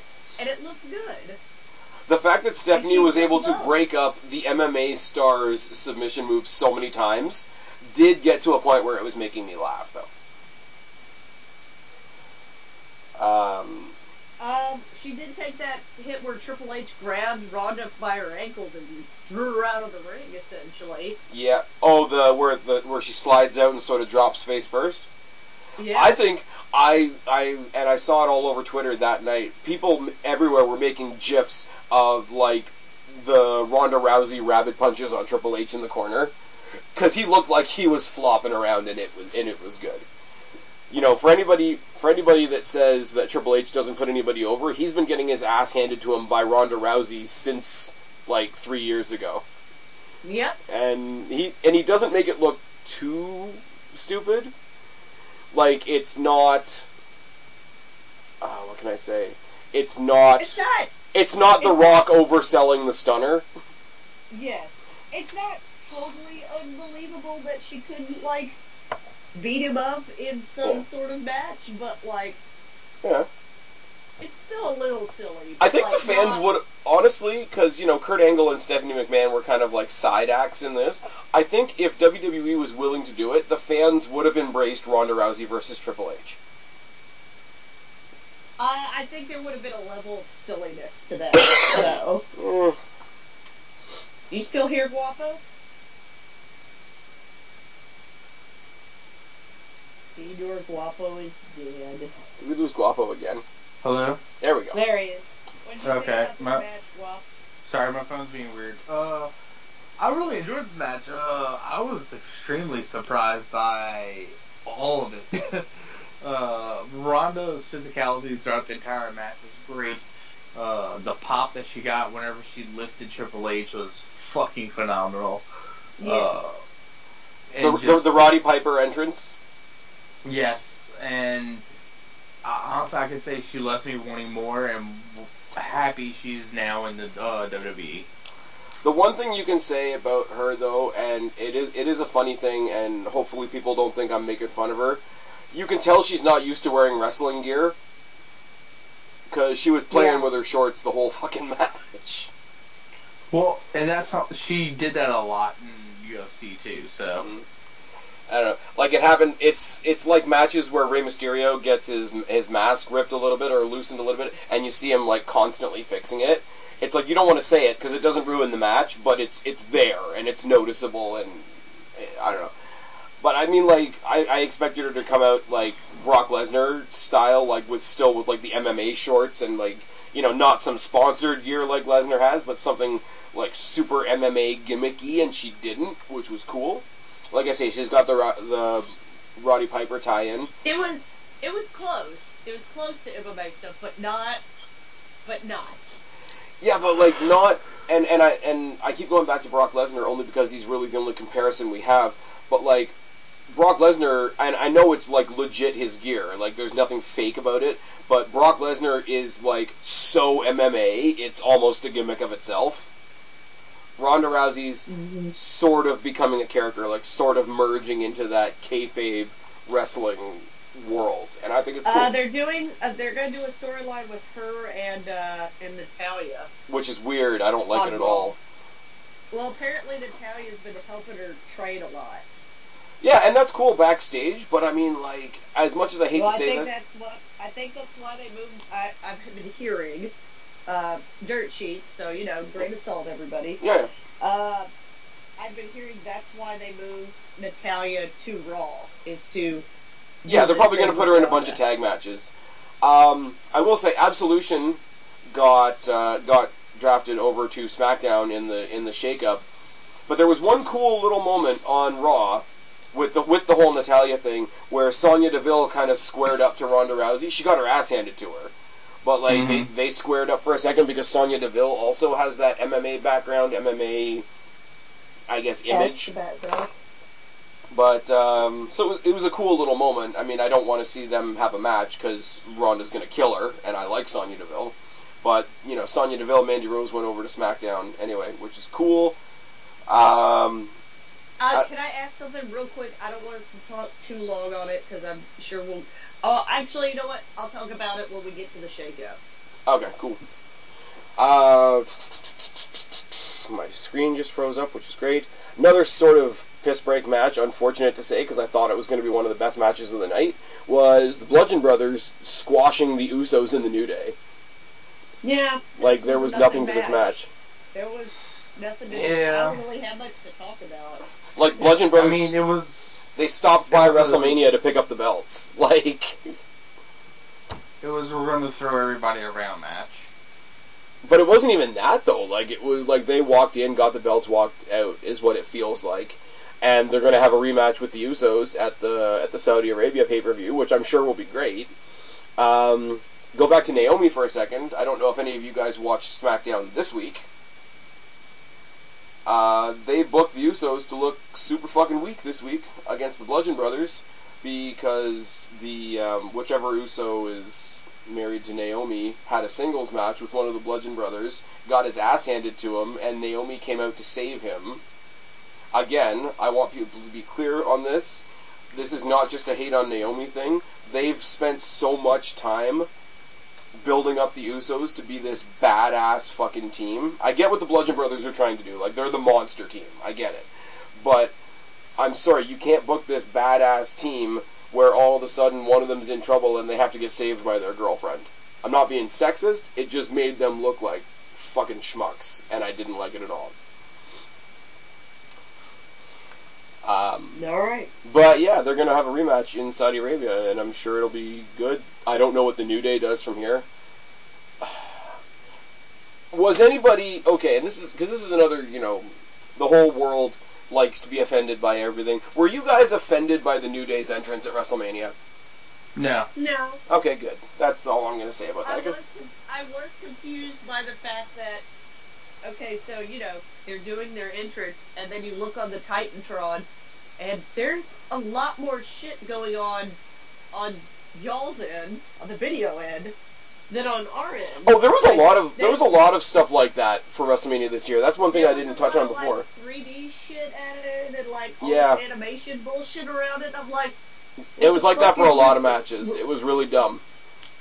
But no, again, like I say, people being super advocate-y in the wrestling world, they were the. Was there a controversy that I didn't know about?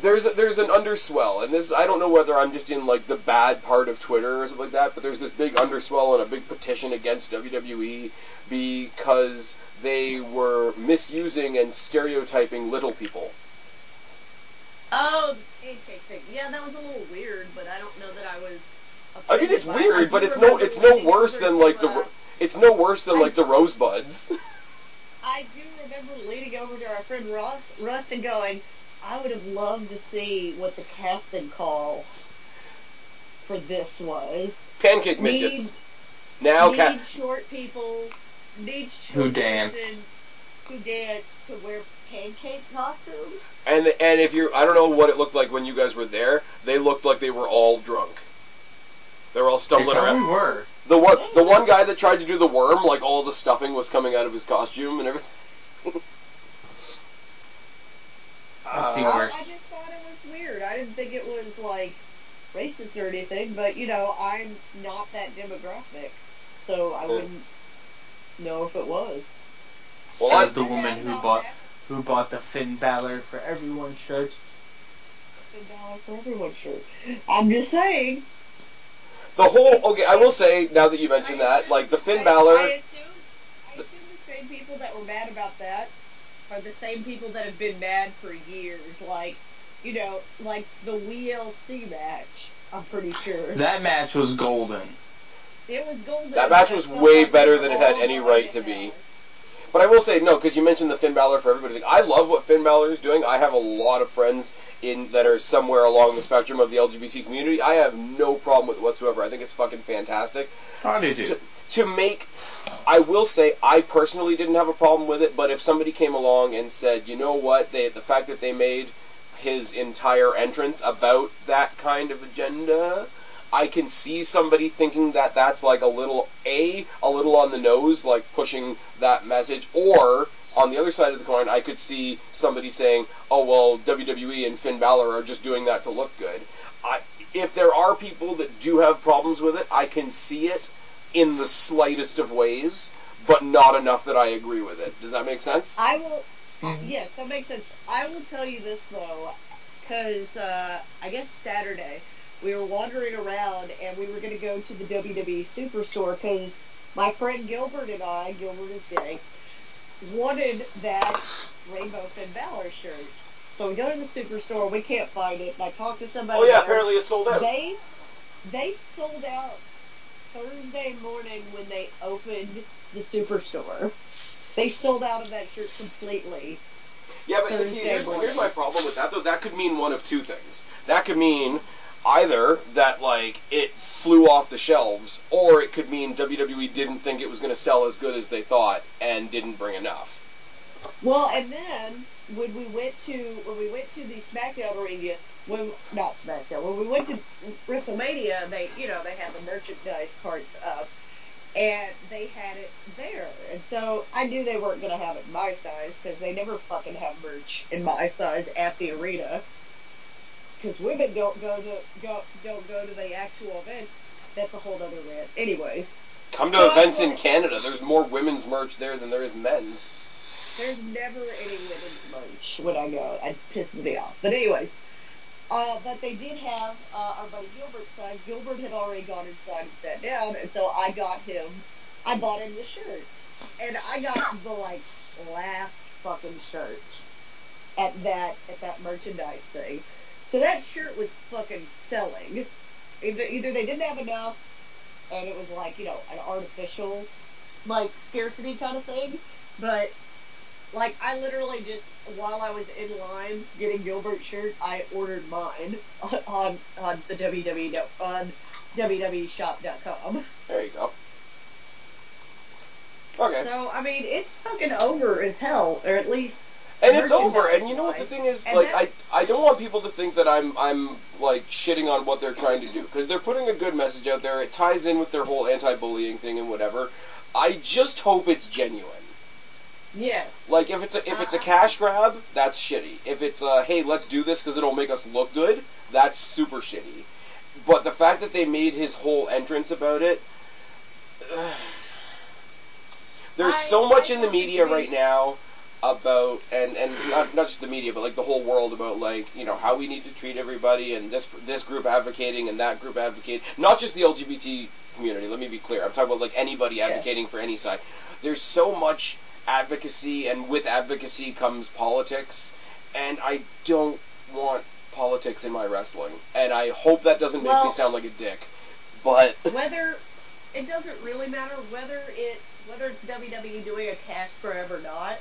It's still, especially within the wrestling community, where there's still, I feel a lot of stigma when it comes to, maybe not with fans, but especially with wrestlers.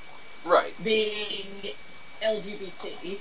And so, if this is a step in the right direction, then I'm all for it. I don't care what the motivation is, if it's a step in the right direction. Oh, yeah.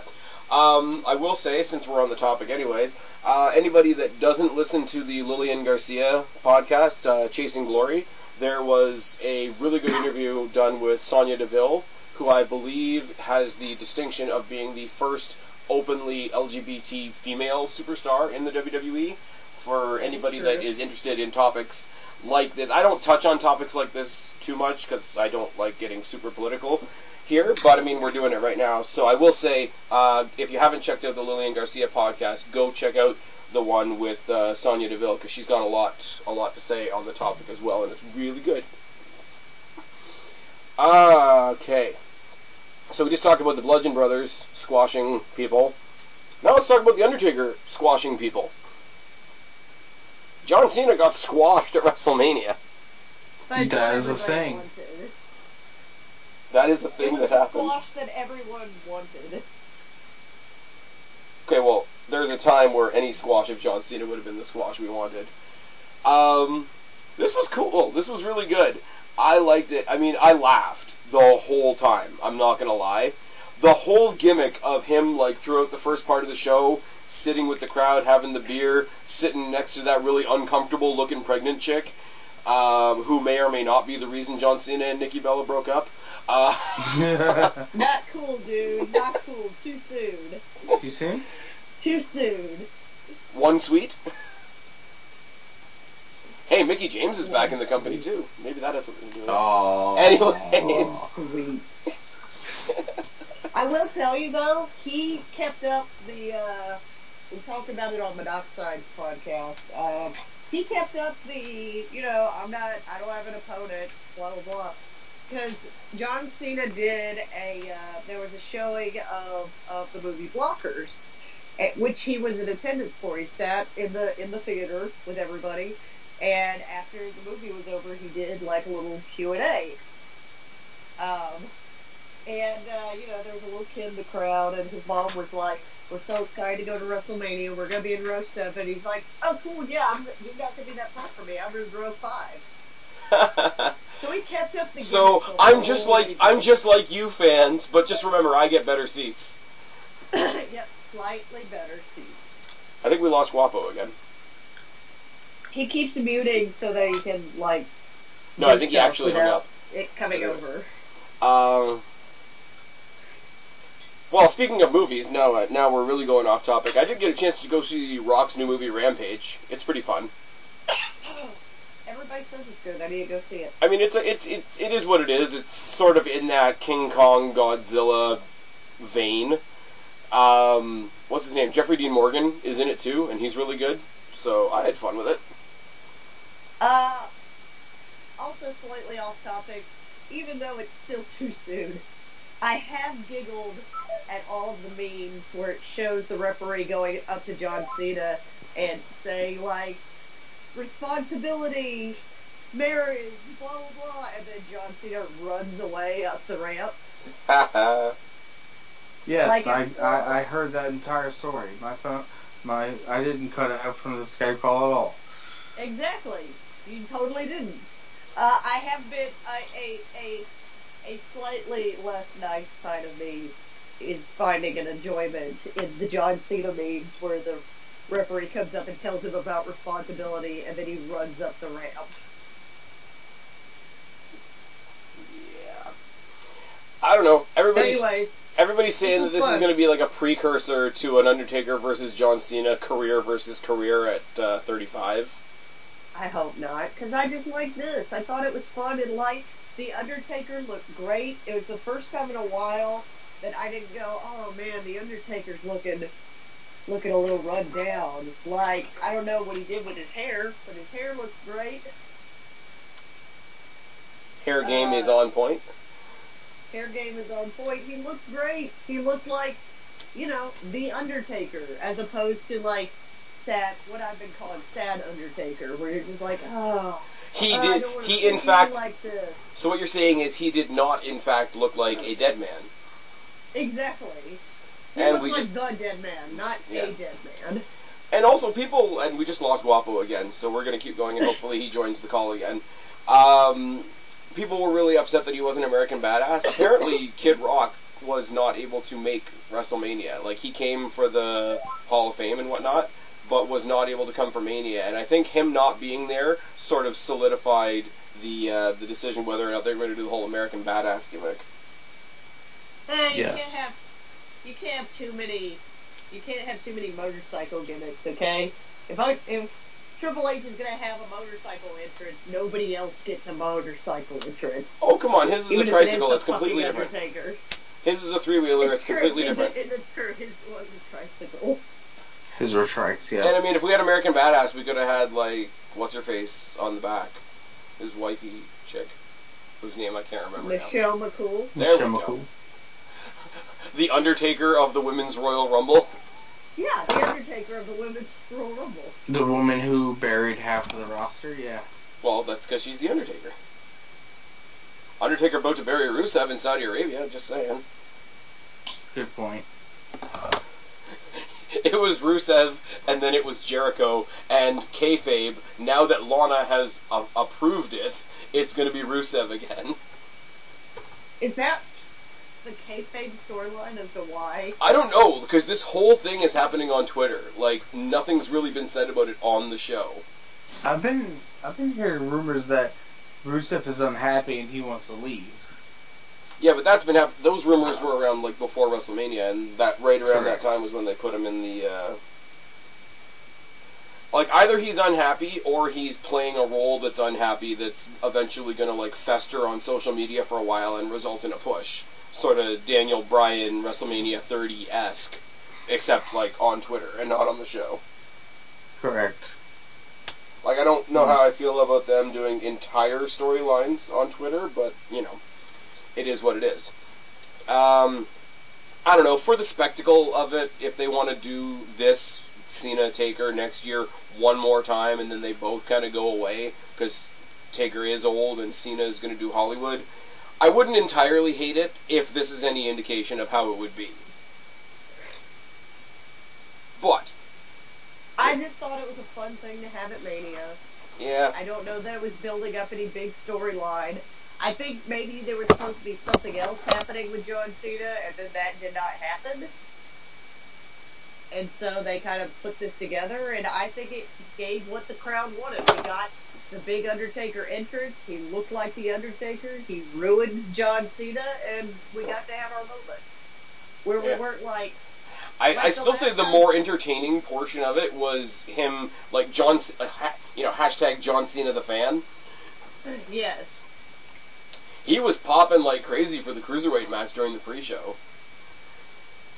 I didn't get a chance to ask him during the Q&A because they ran out of time. I was going to ask him what match he was most looking forward to at WrestleMania since he was going to be a fan. His response probably would have been something like, "Oh, I bet the Undertaker's going to do something." I didn't get a chance to ask him. He probably, if anything, he probably would have said the Ronda match. Yeah, that actually, you know what? He is a company guy, so that probably would have been something they would have fed towards. Not much to say about the next one, other than it was awesome. But Daniel Bryan makes his return, teaming with Shane McMahon against Kevin Owens and Sami Zayn. Again, I feel like it was everything everybody wanted. We got to see all the, the Daniel Bryan greatest hits, the yes kicks, and he ain't holding back. Hold on. It's not the Daniel Bryan yes kicks. Because he's back finally, we can say it loud, we can say it proud. The Daniel Bryan silly kicks. Hey, it's better than when Brie was wrestling after Daniel retired, and I was calling them the Daniel Bryan Memorial silly kicks. But no, in all seriousness, like, everybody knows about my up and down opinion of Daniel Bryan. It's not really a secret, but I can't deny the guy's story. I can't deny it's great to see him back in the ring. I can't deny there's a whole new crop of people that I would love to see him go against. Daniel Bryan versus Tommaso Ciampa is something we need to see eventually. Yeah, that would be great. Actually, so many matches that we want to see. And I mean, I know I'm just like fantasy booking like a random tag team match, but if we ever got CM Punk back in the company, Daniel Bryan and CM Punk versus DIY. Oh, that'd be a great match. That would be great. CM Punk's got a UFC fight coming up, apparently. I wouldn't mind seeing an intergender match with Daniel and his lady and Gargano and his lady. Oh, wow. I think, no offense, because I support the Bella Twins and whatever. I think you're asking a lot of Brie Bella in that situation. Well, she would be the weakest one in the group, but if Brie, she's not an amazing wrestler, but if Brie Bella's the weakest thing you have. Oh yeah, well you know me. I've always said like the Bellas are not the greatest thing in the world, but I think people do underrate them. I think if Brie Bella's the weakest part of your match, that's.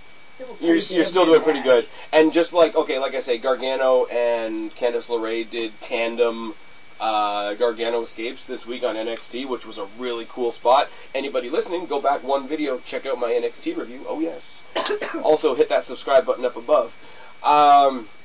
But you would definitely see something very like what you had with Cena and Nikki with the mixed tag last year, where you had like the tandem AAs and all that. I could see tandem silly kicks. Tandem, yes locks for the win. I don't think it would be a 5-star classic, but I think it would be a fun match. But you know what, though? Even with that talent in there, like, you could get pretty close. Yes. Alright, let's finish up. Kevin Owens and Sami Zayn obviously lose their job. They, the Raw after Mania, Kurt Angle with the line of the night. Kevin Owens and let's just talk about this for a split second, alright? Kevin Owens and Sami Zayn come over to Raw looking for a job. Kurt Angle responds with, well, my tag team division's kind of full right now, but I hear TNA's hiring. Best line ever. Everybody watching that was like, wait, what? How are they saying this? It's actually kind of interesting, because if you look on WWE.com right now, there's a profile on Seth Rollins, and they've basically done it as his path from ROH to WWE. and like the main picture in the article is him with the ROH title. So they are WWE has it's a new series called Formerly Known As. Yeah. And Seth Rollins the first episode, and how he went from Tyler Black to Seth Rollins. Yeah, they're very slowly starting to break down a couple of things. Like we said before with Ronda Rousey and Triple H, they are starting to have that male-female violence a little bit. They are starting to mention other companies way more than they used to. Angle's taking a hard dig at TNA, but it is what it is. For literally no reason, dude. That was just like... Maybe he knew Jeff Jarrett was in town for the Hall of Fame, and he just wanted to be like, yes. Fuck you, buddy. But like, right after, I went back and I watched it a couple of times, because it's one of those things that you don't think you heard right. And you see him smile, and he's so proud of himself after he says it, too. But, yeah, so Kevin Owens and Sami Zayn had to fight over a spot on the Raw roster. The match ended in a draw, and then they got drafted to Raw the following week. Anyway, so Sami Zayn and Kevin Owens are on Raw, and so is the Miztourage, even though Miz moved to even though no Miz. Now it's just now they're just each other's entourage. You know what? And it's no dig against Bo Dallas. I don't think Bo Dallas is going to go ever. I would love if there was some sort of mid-card push for Curtis Axel, because guy's over as fuck. Like when he comes out, like the Axelmania chants are still happening. Like, if nobody cared, especially me... WrestleMania is still running wild. Yeah, he's still in the Rumble somehow. Technically, he's still in the Rumble from, 3 years ago. Or 2 years ago. Which is a thing. You know what else is a thing, unfortunately? And, again, this goes back to our sort of, keep the advocacy out of my wrestling. Nia Jax defeating Alexa Bliss. Did anybody think this wasn't going to happen? No. No. And it was alright. It was okay. Yeah. Alexa Bliss. Never a match we were all looking forward to. I just clearly this match is happening. Even if she's not a champ, obviously I'm biased towards Alexa Bliss. I have nothing against Nia Jax. I think I've talked that to death. I'm really, really biased towards Alexa Bliss. I'm a huge fan of hers. Even if she wasn't a champion, I think they could have found a better match for her to be in than this.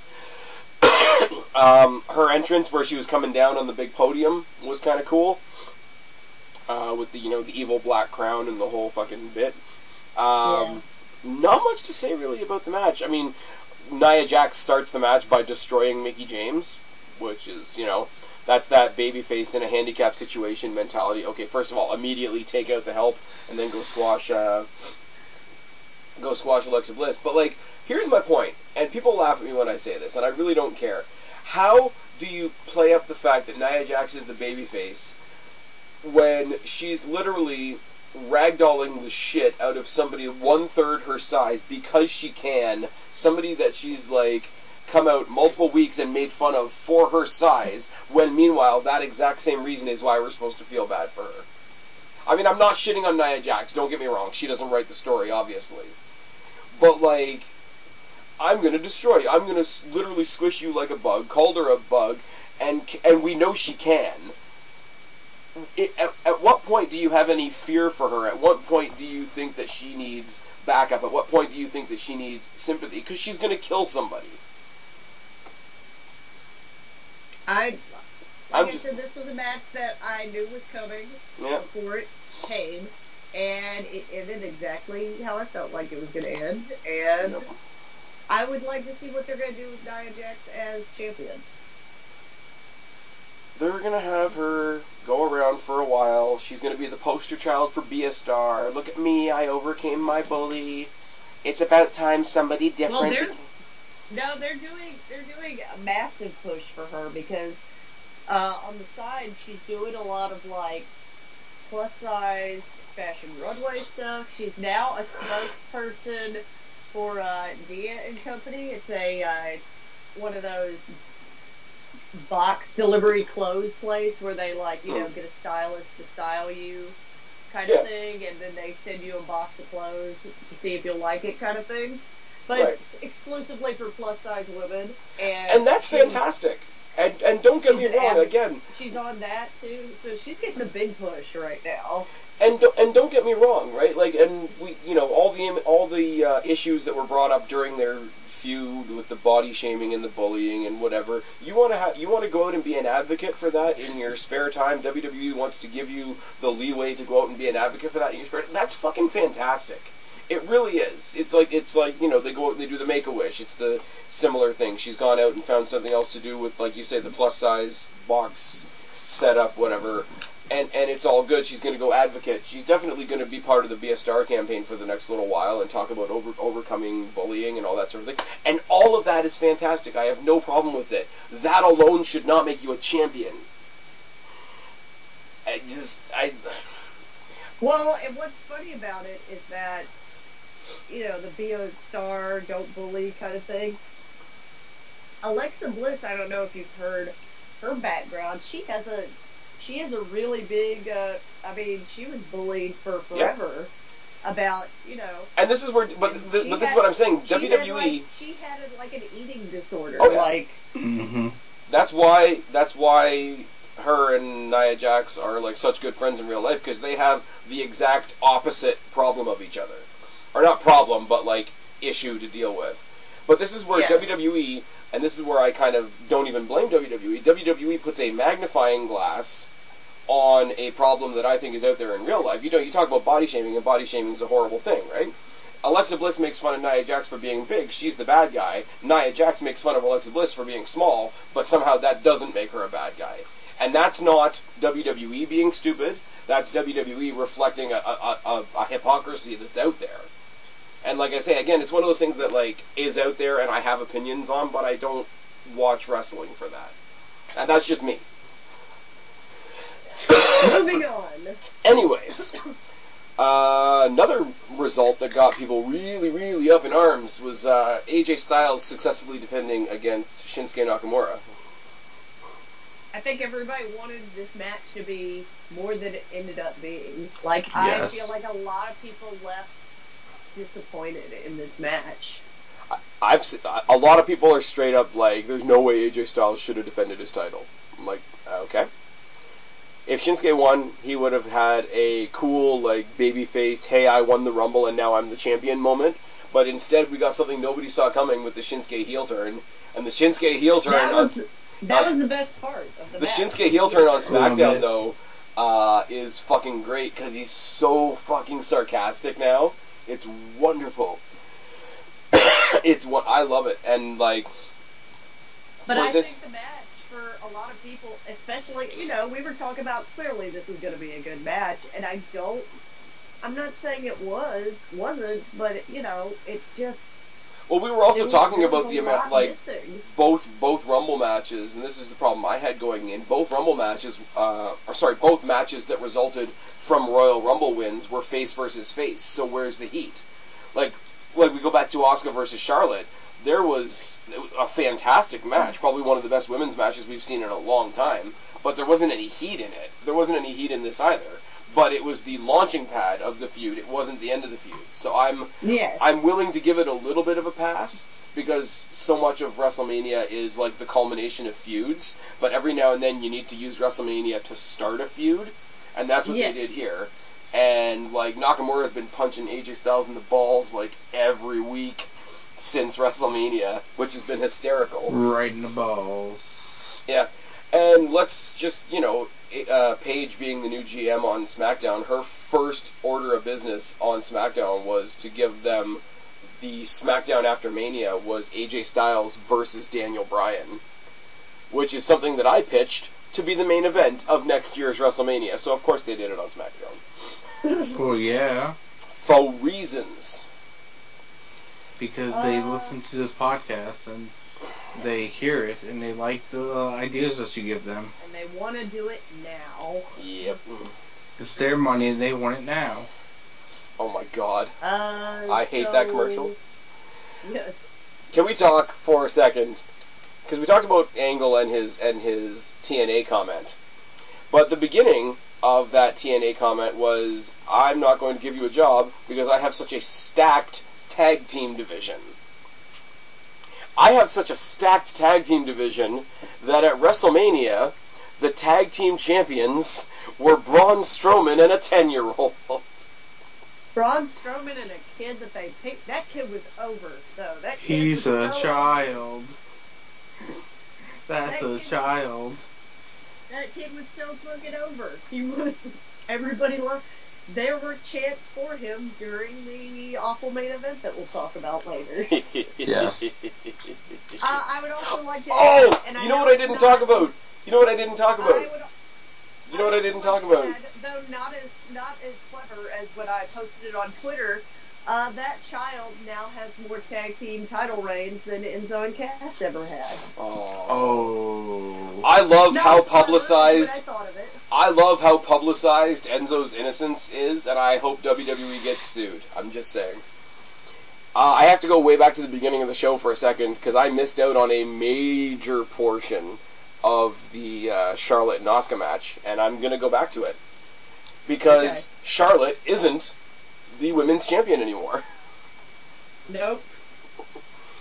First of all, we had the debut of Peyton Royce and Billie Kay. A lot of people hate that they've gone from being the iconic duo to the Iconics. And, I mean, if you can't tell that WWE did that for branding purposes, I don't know what to tell you. But they beat the fuck out of Charlotte, and then Carmella came in with a boot and had the most awkward cash-in ever and beat Charlotte. And once again, people that, you know, I don't think personally are thinking things through all the way, think that this absolutely buried Charlotte. And it's kind of like... Who thought that it buried Charlotte? Everybody thinks it buried Charlotte because Charlotte's at the tippy top. And got her ass kicked by like 3 people. Charlotte got her ass handed to her at WrestleMania, almost.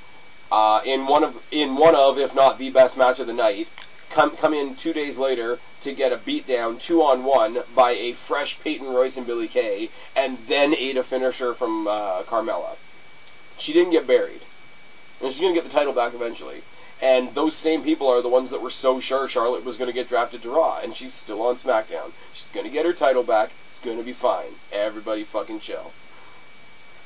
We're still going to I'm still saying we're going to get Charlotte versus Rousey next year at Mania, and by the time you get to that, by then, Charlotte will be on Raw. Charlotte will probably be the Raw Women's Champion and defeat Ronda Rousey at next year's WrestleMania, and nobody will think about her losing a cash-in that basically is a 4-on-1 cash-in the night after WrestleMania. Just putting that one out there for those folks. But Braun Strowman and Nicholas, who immediately relinquished their titles the next night on Raw because Nicholas had a scheduling conflict because he had to go to school because he's 10. I know how silly this thing I loved is, it. I laughed so hard. I did. I loved it. There's a solid category of wrestling now that I love, and it's stuff that I know I shouldn't love, but it's that category of stuff that's silly, and I just sit back and smile and look forward to how much everybody's going to bitch about it. I thought it was silly. I loved it. I thought it was hilarious. He tagged Nicholas in at some point, only to immediately tag him out. I don't know if you could tell in the arena, but when he tags in Nicholas, there's this look on Cesaro's face when he's looking at the kid. He's like, "Are we gonna do this? Are we gonna do this?" And it's good. I like what we're getting out of this, though. We did the little mini tournament on Raw. Storyline progression with the whole. I think it was just a way to we're gonna get the belts off these guys. We want to do it. We want to do a tournament. We want them to be involved in the tournament, but not as champions. Yeah, well, they didn't have to compete in the tournament. There was a 4-team tournament, and the winner of the tournament gets to face Sheamus and Cesaro in Saudi Arabia, and it's going to be Matt Hardy and Bray Wyatt. And if you think they're not winning, you're kind of silly. But we get this and the men's battle royal at the beginning of the night basically set us up a match for the Saudi Arabia show that I think is going to be good, because then you're going to get Bray Wyatt and Matt Hardy as the tag team champions. Meanwhile, Matt Hardy's brother is a U.S. title over on SmackDown, and everybody wins. And things are going to be broken. Now let's talk about the main event. I would like to add that during the main event, me and Gilbert Blaze got up and left. Hashtag Beach Ball Mania. I stayed for like the first 5 minutes of the match. So I got to see Beach Ball Mania. I got to hear, you know what's sad about that is that, there were boos. There were boos for the match eventually. There were boos for the match. But then the crowd didn't even care about booing the match. Yeah. There was literally boos for the security guard who took the beach ball away. There were, and we're walking around on the ground floor waiting for the match to be over, waiting for everybody to be done. And me and Gilbert look at each other. We go, I wonder how the match is going. On cue, the "This is awful" chant starts, and I'm like, well, that's all I need to know, really. And to the not all wrestlers, but I'm gonna call out Ricardo Rodriguez right now. By the way, fuck him. Because he puts on Twitter about how selfish the fans, how hard everybody worked for WrestleMania, blah, blah, blah. Which, everybody works hard for WrestleMania.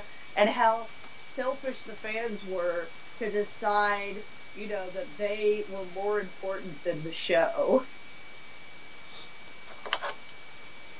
Fuck you, buddy. We're the ones that, pay for WrestleMania to be as big as it fucking is. We're the ones that fly in or drive in from fucking everywhere. And you gave us a shit main event that nobody wanted to see as soon as you, were even hinting about announcing it.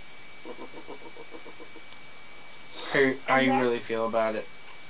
I'm sorry, I'm tired of, not all wrestlers do it, but there's always one every once in a while that, talks about how, we don't know because we're not in the business and blah, blah. You know what? I know what a fucking awful match is. And that's what it was. It was a fucking awful match. Don't tell me just because I've never wrestled that I don't know what a fucking awful match is. If you expect us to realize what a really great match is, which, everybody's all welcome to praise when a match is amazing, but, we don't know what a fucking awful match is. Can I tell you something? Yes. I love this match. You loved it for trolly reasons. No, I didn't love it for trolly reasons. Well, I loved it for, fans throw a lot of shit at the WWE, rightfully so. And when the fans zing the WWE, I give them credit, and I love it, and it's fucking wonderful. CM Punk is still getting chants 5 years later. But when WWE stabs back at the fans in a way that makes me say, yeah, you got them, I have to give them... What would you say that was? What would I say that was? I would say that was the minute the 3 count went down last year at WrestleMania. Roman Reigns beat The Undertaker, and from that moment on, everybody was like, we know exactly what's going to happen. He's going to get coronated next year at WrestleMania. He's going to get another title run, and da-da-da-da. And from that minute, from the day after WrestleMania last year, everybody, especially Goofball from New York, especially the Married Marks podcast, who can go fuck themselves with their agenda bullshit, all of them were saving up their hate. They were putting their hate pennies in the jar, and they were waiting to spend that money, that hate money, at WrestleMania. They were waiting. They were salivating. They were waiting positively for Roman Reigns to win because they were looking that forward to shitting on it. And WWE didn't give it to them. And on the bonus side of things, they are going to give that win in Saudi Arabia, where statistics and whatever show that Roman Reigns is actually quite popular. So they didn't get to expel the hate that they've been building up all year, so they're sitting there with angsty little hate-filled blue balls. Meanwhile, they're going to have to tune in to the WWE Network, and they're going to have to see Roman Reigns win that title and get cheered in 2 weeks. And it makes me laugh because I was about to say I didn't get hate blue balls because all of you. No, but I'm just sure saying. It's well documented on this show that I fucking hate that Brock Lesnar's champion too. That we don't have a fucking. Well, that's the champion. thing, though, right? Because it's because now you've got all those same people that were so pissed off because they were so sure Roman Reigns was going to win, and now he didn't win, and they're still pissed off. But they have to somewhere in that conversation admit that they are upset that Roman lost. Which is I was upset at the whole match in general. I know you're not talking about. I'm not. Oh yeah, I'm not talking about you. I'm talking about the people that are like, oh my god, it's such a sure fucking thing. LOL, Roman wins. Da da da da da. Meanwhile, the guy, I don't like the guy, but he hasn't had a title. He hasn't carried a title in like 2 years. So LOL, Roman wins ain't a thing.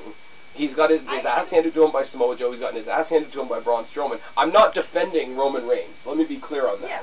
But like, I don't hate Roman Reigns either. You know, I think he's a little green. I think he's, you know, he's what Sheamus was a couple years back too, where they just picked a guy and they. But it's those people that are like, well, we know what's going to happen, so why should I look for, like, if you didn't want the match, you didn't want the match. But the people that were like, oh, we don't want this because we know they're going to give it to him. You know, Vince is sucking nuts, Samoan dick, or whatever the hell they say, right? It's a foregone conclusion that Roman's going to win, so they saved up all their hate based on that assumption, and they had nowhere to go with it afterwards.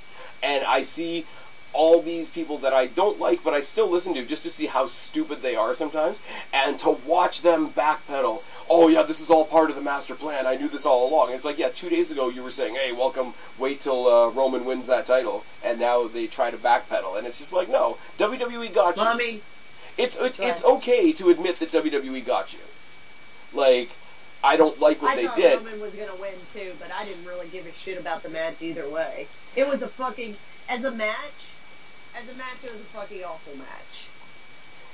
Oh, I was more disappointed that I used my 14th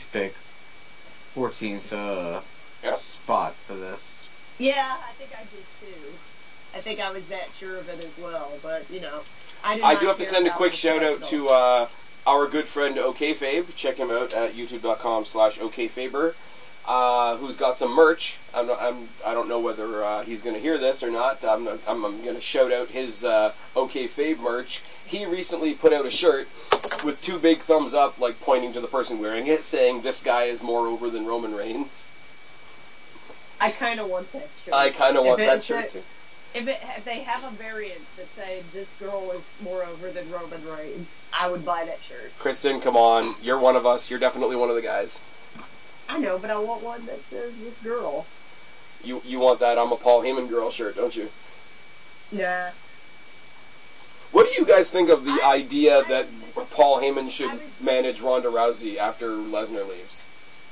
I wouldn't mind it.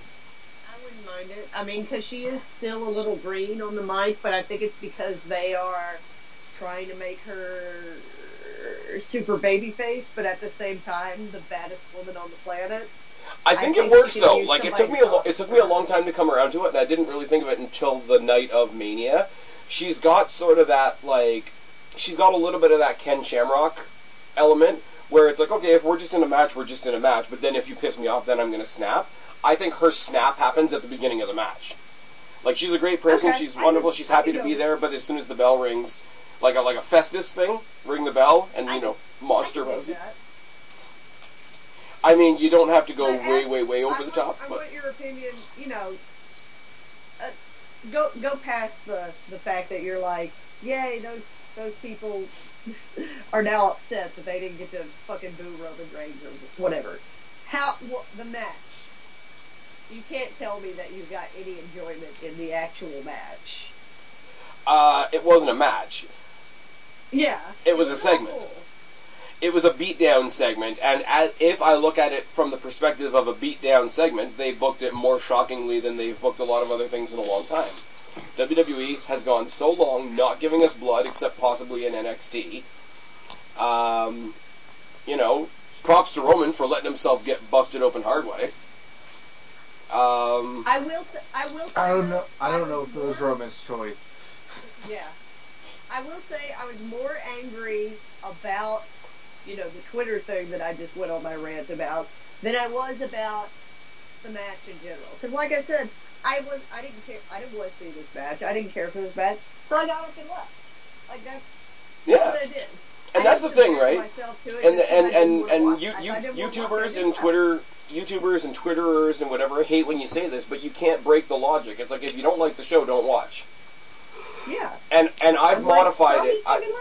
I've modified it slightly. I don't say anymore, if you don't like it, don't watch. I just point out the fact that if you didn't like it, you wouldn't be watching. And there's a slight difference in those two statements, right? But like, look at my channel right now. Like, my channel's undergone so many changes in the past 7 years, but I got sick of Raw, so I stopped reviewing it. I got sick of SmackDown, so I stopped reviewing it. They revamped 205. I like it. I started reviewing it. NXT's fantastic. I started reviewing it. They did the women's tournament. I liked it, so I reviewed it. I was going to review the mixed tag tournament. It turned out to be kind of lame, so I stopped reviewing it. Like, it's not that hard. Nobody's got a gun to your head. Nobody's making you watch the show, and damn sure nobody's making you review it. Should I put guns in my head? What? Your sound just went super fucked. Guapo? Like I said, I would. Yeah, your sound's like, you sound like you're in you're chopped up or something. Am I better now? Yeah. Yes. Okay. Like I said, I was more angry at the Twitter stuff where, it's usually wrestlers or people inside the business of some kind who, when the fans are not happy and they voice it very loudly, especially at WrestleMania, they put on the whole, the fans are being selfish bullshit. Yep. And you've never been in the ring, so therefore you can't have an opinion on it. Oh, yeah. But here's the thing, too, and here's what, like, that pisses me off. And here's what, like, and I mean, we all have our own opinions, and it is all opinion at the end of the day. I don't care how much people think of their own opinion. But, like, there's popularly held opinions, like, most people hated Cena for a long time, most people don't like Roman Reigns or whatever, but you know what? Look at each of these matches, right? Like, you look at, like I say, you go back to the Asuka Charlotte thing, right? For every Asuka fan, there's some fan out there that thinks Charlotte is the top of the heap and wanted her to win. For every, look at the U.S. title match. There are Jinder Mahal fans. Jinder Mahal got, the last time I was at a double Raw SmackDown booked thing in Toronto, Jinder Mahal got some of the loudest chants in the building. It was during a dark match, which was unfortunate, but whatever the case may be. I'm kind of sad that the Usos got jobbed out, but for every Uso fan, there's somebody out there that still is a fan of the Bludgeon Brothers, was a fan of the Wyatt family, etc. Roman Reigns has fans. And it didn't happen at WrestleMania, but those fans, as much as we may vehemently disagree with them, they are on equal footing with us, and they deserve to have their night as well. Now, do I think Roman Reigns deserves that? Go ahead. Now, whether I think Roman Reigns deserves that or not is a different scenario, but his fans deserve to see their person win or have a shot at winning or whatever, however you want to phrase it, as much as I do. People looked at the Intercontinental title match and they're like, well, it's going to be Balor or Rollins. Like, they're the good wrestlers in the match. Miz is just there to hand the title over. I'm a fan of The Miz. And if The Miz won, I would enjoy it. And I have just as much footing to enjoy that as a Balor fan, a Rollins fan, etc. If Alexa Bliss had won, I'm an Alexa Bliss fan. A lot of people are Alexa Bliss fans. We have as much right to enjoy our person winning as they do. Now that gets lost in the shuffle. Here's my thing, the match was not good. Like, whether you like the two people or whether you love the two people. Oh, I'm not talking about this match specifically. I'm just talking about, like, the Roman haters in general. Yeah. I feel like we can all freely admit that we all love AJ Styles and Shinsuke Nakamura, right? Mm-hmm. And I think we can all freely admit that match wasn't great. I mean, it was okay, but it wasn't great. We're not sitting here talking about how great that match was. Wait a minute. Are you saying that it failed to be phenomenal? Exactly. Yes. It failed to be phenomenal. It failed to be phenomenal. I'm sorry. If you're going to put a match on that, I'm already not looking forward to, put some fucking effort into it. Don't give me 6 F5s and, like, a bunch of spears and Superman punches and call it a goddamn night, okay?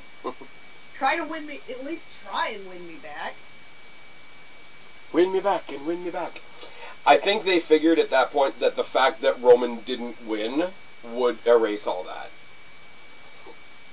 Which means that they fully recognize that the fact that almost nobody wanted Roman to win, which takes our whole argument back into circle again. But that was WrestleMania. Whatever. That was WrestleMania. Crap, we still have a lot of other stuff to talk about. Not a whole bunch. I mean, we've already talked about most of it. Let's talk about the Raw after WrestleMania. We've already talked about Ember Moon making her debut. I love that she's on the main roster. I hate that she was... Then I have something I want to talk about when it comes to the Superstar Shakedown. Okay. We're not there yet. So, why not? Why can't we just be there? Because we're talking about the Raw after Mania. Fine. We got 1 week to go. You're going to be fine. You're going to make it. Ember Moon made her debut. Not a huge fan of how she was debuted, but... You know, it is what it is. We already kind of talked about it. Anybody else want to add anything? I'm happy about it. I'm happy to see her on the main roster. Authors of Pain? It's gonna be good. Especially after they ditched what's his name? Paul Is Ellering. it Raw or SmackDown? Authors of Pain are on Raw. That's why they're having such competitive matches with Rhino and Slater. Oh yeah, that's right. I forgot they got moved to Raw too. Yeah, you know, the hustling, bustling tag team division that Kurt Angle doesn't have any room for anybody on. Jeff Hardy made his return. Yay. Not you know how I am. Cool. I mean, he was in a match with Balor and Rollins and some other people, 6-man tag. It was against the Miztourage, which put Bo Dallas in a main event, which was interesting. What I thought was more interesting, because Matt Hardy is broken and Jeff Hardy's not, I liked watching the interactions between Matt and Jeff and Bray, where he's like talking all like the broken language to them, and then he goes back with Rollins and Balor, who are his tag team partners that night, and they're looking at him like, what's wrong with him, man? And it's like, on the one hand, you want to say that's funny, on the other hand, it's like, Finn, you think you're a monster half the time. It's okay. You're going to be fine. I think it's really cool. I don't think a whole lot of people agree with me. They finally got back Bobby Lashley. I'm happy about Bobby being back. A lot of people were excited about Bobby Lashley. I will say he's one of the few. The other person I think of right off the top of my head is EC3. One of the few people that like left WWE, went to TNA, and got a fuckload better in TNA, and has now brought that back. Oh, I agree. I don't know that booking him in a segment to come in and beat the hell out of Elias was great, because of how great Elias is and how over he is right now. But that is a thing that happened. Samoa Joe also made his return, and Samoa Joe's gimmick for like the past 2 weeks has been rubbing into Roman Reigns that he can't beat Brock Lesnar, which is awkward. Because he's coming out and he's like sort of saying, yeah, I'm going to kick your ass, but he's really saying, yeah, Brock Lesnar beat your ass, and you can't beat Brock Lesnar, and you're going to fight him again, and you're going to lose to him again. And I'm like, the promos are great. Like, nobody cuts a promo quite like Samoa Joe, but the content of it seems a bit off. Now, Samoa Joe has a shot at the Intercontinental Championship at the Saudi Arabia show, and then has a match with Roman at Backlash. If they both win their respective matches in Saudi Arabia, this could be a title versus title match at Backlash. They won't, though. It'd be kind of interesting. Samoa Joe won't. Well, he did just return from injury, and that is the number one thing that makes you a number one contender in WWE. Is returning from injury. Yeah, that's true. It's true. Ask Kristen. It doesn't make any sense to me at all. I already talked about the Zayn Owens thing, the TNA thing. The only thing in the entire Superstar Shakeup that really made me say, no, please don't come, please don't waste time on my TV, I don't want you on my screen, we've got the Black Adam Rose, otherwise known as No Way Jose, on Monday Night Raw now. Why? Because... What do you mean? No Way Jose is amazing. No. Yes. No fiesta, senor. Sometimes you just gotta say, no way. And he's gonna feud with Jinder Mahal. Deal with it. Who this time last year was WWE champion. Yeah? I can't. SmackDown after Mania, not nearly as many surprises. Like we said, the Iconics debuted and they immediately beat the fuck out of Charlotte. Helped Carmella cash in. I think we already talked that to death. The bigger story was Paige becoming the new GM and Daniel Bryan resigning as GM to become a full-time roster member. We all kind of knew that those things were happening. Really kind of stupid that they did the Shakeup right away, because they did the the Raw and the SmackDown after Mania, where we had a whole bunch of surprises, and then they did the draft like right the following week. So each one kind of takes away the excitement from the other, in my opinion. So it's kind of an odd booking decision there, but I guess they gotta push forward, as the expression goes. Now we're gonna talk about the Superstar Shakeup, and now Kristen, you can make your point. Paige has been kind of pushed as a face right now because of the whole injury angle and her retirement and everything. Absolution is on SmackDown now. Do you think that's going to be a thing since Paige is now the general manager? I think we could have if they're smart, they'll do a story where Absolution comes over to SmackDown and thinks they've got it made in the shade because their friend is now GM, and Paige sort of stands up and says, hey, I got to be neutral here, whatever, and then they make the typical heels complaining that they're held down by the authority figure, and it's extra catty because it's an ex-friend of theirs. I don't know. I think you're going to see... You might see Absolution turn face. I don't know, because another one of the people in WWE that's been super outspoken about the LGBT stuff, the bullying, etc., etc., etc., has been Sonya Deville. So I think you could see Absolution turn face. I think you could see them have sort of a mini feud with the Iconics. I think that could work out well. Can we agree that they need their own music and not Paige's music? Yeah. I think they will get their own music now. Yeah. Okay, so I'm going to quickly run down what we found out on Raw. Jinder Mahal and the Singh brothers have come to Raw. Jinder Mahal dropped his U.S. title to Jeff Hardy. Jinder Mahal, he got booed on SmackDown. He's going to get booed on Raw. He's going to feud with No Way Jose, and he'll fall to the bottom of the card. And I'm not even mad about it. As Chase Oliver would say, the Riot Squad is the extra T is on Raw now. And this is, again, where I say that the Sasha Banks Bayley feud never really happens, because their way of getting other people over is to have Bayley and Sasha fight and have somebody else jump in. They did it with the Absolution. They did it with somebody else that I can't remember. They've now done it with the Riot Squad. I think it means we keep waiting longer and longer and longer for them to actually have that blowout match.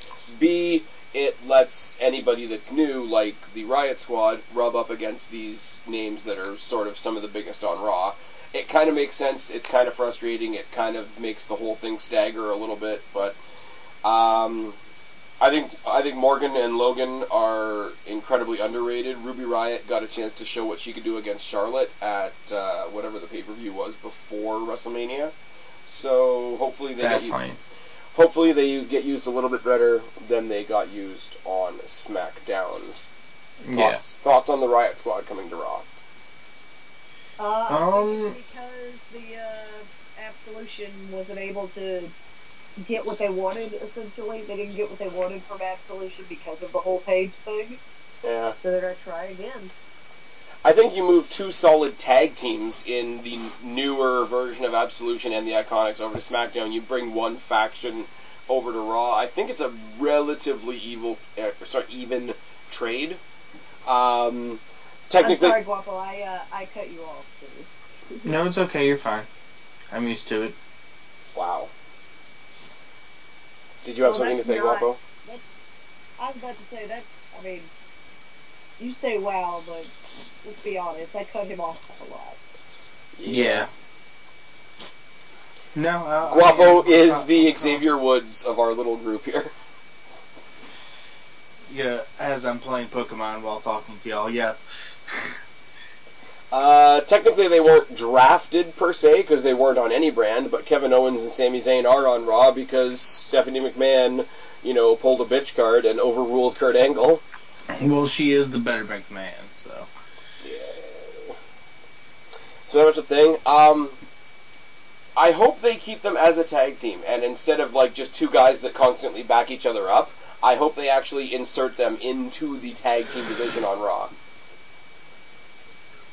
Because if we have what we think we're going to get with Broken Matt and Bray Wyatt winning the tag team titles, I think you get Broken Matt and Woken Wyatt versus Sami Zayn and Kevin Owens. That could be sort of a bizarre feud, but it's sort of something different from those guys. Because Kevin Owens and Sami Zayn recently have really been involved in those indie-ish matches. They've both gone up against AJ Styles, they've both gone up against Daniel Bryan, they've had their interactions with Shinsuke Nakamura.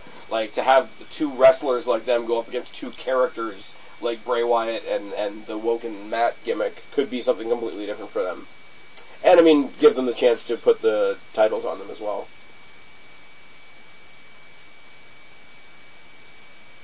I don't disagree with those sentiments. Everything you said. Just like WrestleMania, Guapo and I are starting to lose steam, if you couldn't tell. Well, we're almost done.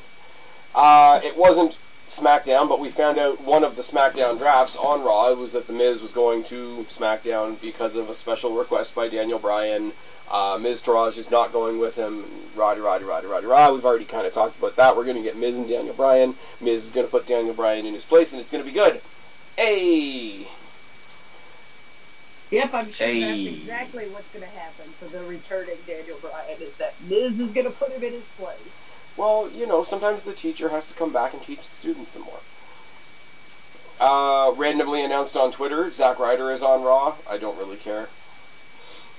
Ain't nothing wrong with that. So now he can hang out at the Raw catering. Ooh. Speaking of people in catering, Breezango is on Raw, and they actually had a match. So they're already being used more than they were used on SmackDown. I hope that they actually get a run at a title sometime soon, because they are criminally underused. I agree. Yes, the fashion police are criminally underused. Even if they shed the gimmick, even if they stay as a team but shed the gimmicks at this point, I would just, because I'm a fan enough of them in the ring that they don't need the gimmicks anymore. But the gimmicks are still fun. The gimmick's too good to shed, though. It's true. I love the gimmick. I hate that they used the Breezango gimmick to kill Ascension. I do hate that, but Natalya came over, kind of underwhelming. Don't really like what they're doing with her with Ronda Rousey, but we'll see where it goes. They announced on WWE's YouTube channel that Mojo Rawley is going over to Raw, along with his ex-tag team partner, Zack Ryder. So that's clearly going to main event a pay-per-view. But why? What I love, and what I really wasn't expecting, is Dolph Ziggler being drafted over to Raw, along with his new sort of partner in crime, I guess, Drew McIntyre. That's great. I don't know why this will be the fourth time I've seen Drew McIntyre debut on Raw. I don't care. I can't put my finger on it. I said this on Twitter right when it happened. I can't even put a finger on why, but I am all in on a tag team of Dolph Ziggler and Drew McIntyre. But we're one. Let's just say this though: we're one bad booking decision away from a 3MB reunion. Yeah, we are. You know what? Actually, you know what would be cool? Because, Jinder Mahal's gone heel. Heath Slater has had a title under his belt. Drew McIntyre, we see how he's recreated himself. If the guys from 3MB did get back together, but not with the 3MB gimmick, but just three guys that are so pissed off that they were used so badly in the past, and they take the name 3MB, like, ironically, and just start fucking people up. I don't know. I don't know how I feel about that. You know what my extent to that is that I would like a funny backstage thing where they all run into each other and they acknowledge all that shit happened and, do a funny thing, and then that's the end of it. Or you could also do a thing because Jinder's a heel and Drew McIntyre, I guess, is a heel. I mean, they're just beating the crap out of Titus Catering, who nobody cares about anyway. So I guess they're kind of heel. It would be cool if, Jinder and Drew McIntyre were kind of eyeballing each other, and Heath Slater came up like all excited, super babyface like he is. We could get the band back together, baby! I got kids, I need this. And they both just turn around and clock him and walk away. Yeah, that'd be pretty good. Exactly. I think that would be good. Especially like... Or Heath Slater goes back to NXT, tries to join the Undisputed Era. Heath Slater, baby! Or, maybe not. What would be better would be, if McIntyre and Jinder just look at each other, then look at, Slater, and they both give each other a look, and both of them say, "How were we fired and you stayed?" This is also true. You weren't even drafted in the original draft. Yeah. Oh my god, all three of them get together. Heath Slater's gonna look so small next to those two dudes now, though. Like, I just pictured that in my head, because he's still a pretty scrawny dude compared to most guys on the roster, and Drew McIntyre's a fucking house, and, Roid Rage Mahal is Roid Rage Mahal. I don't know what to say. Baron Corbin came over to Raw, yay. Apparently Vince is really high on him, so he's going to get a title shot at some point. Mike Kanellis announced on Twitter that he's coming to Raw.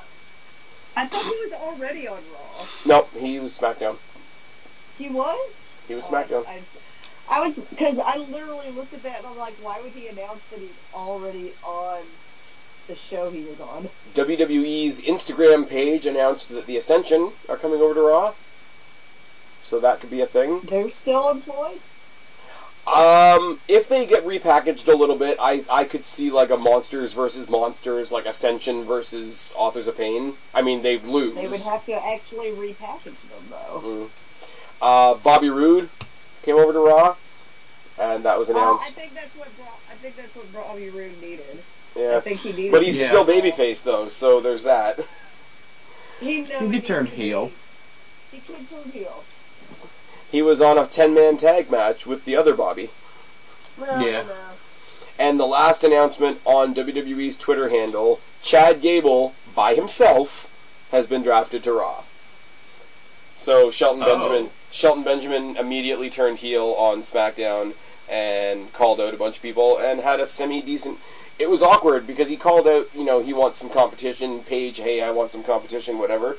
Randy Orton comes halfway down the ramp. Jeff Hardy's music hits. Jeff Hardy runs past Randy Orton and has a match with Shelton Benjamin. And we don't ever find out where Randy Orton went. Because he wasn't at ringside and he didn't go to commentary. He went and slithered back underneath the rock. So now we're going to get into SmackDown, and we're just going to see, like, SmackDown won the Superstar Shakeup, I'm just saying. Jeff Hardy shows up on SmackDown with the United States Championship, which is awesome. Like I say, he took on Shelton Benjamin, pretty decent match. This is a match that literally happened 10 years ago on SmackDown for that title. Somebody pointed that out to me. Mandy Rose and Sonya Deville came over, which is cool, because it means you've got a second tag team, like I say, along with the Iconics.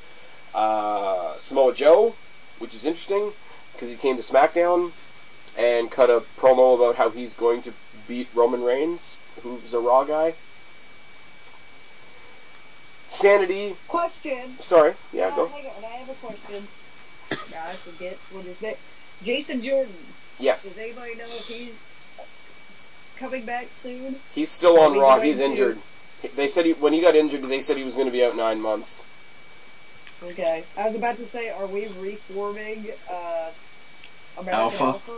I don't think so, because what I've read a couple different places is putting Chad Gable on Raw was a way to get him on the 205 Live, which wouldn't be the worst thing in the world. Oh no, that would be great for him. Chad Gable would make an excellent opponent for Cedric, I think. He had a match, I don't know why he was wrestling singles, but like sometime last year he had one really, really good match with AJ Styles, and I was like, why don't they push this guy? Like, because he's tiny. Yeah. Yeah, but they pushed Mysterio. He's handicapped. He was tiny during the right era to be tiny. Mysterio kills people in Mexico. Anyways, they drafted all of Sanity except Nikki Cross from NXT to SmackDown.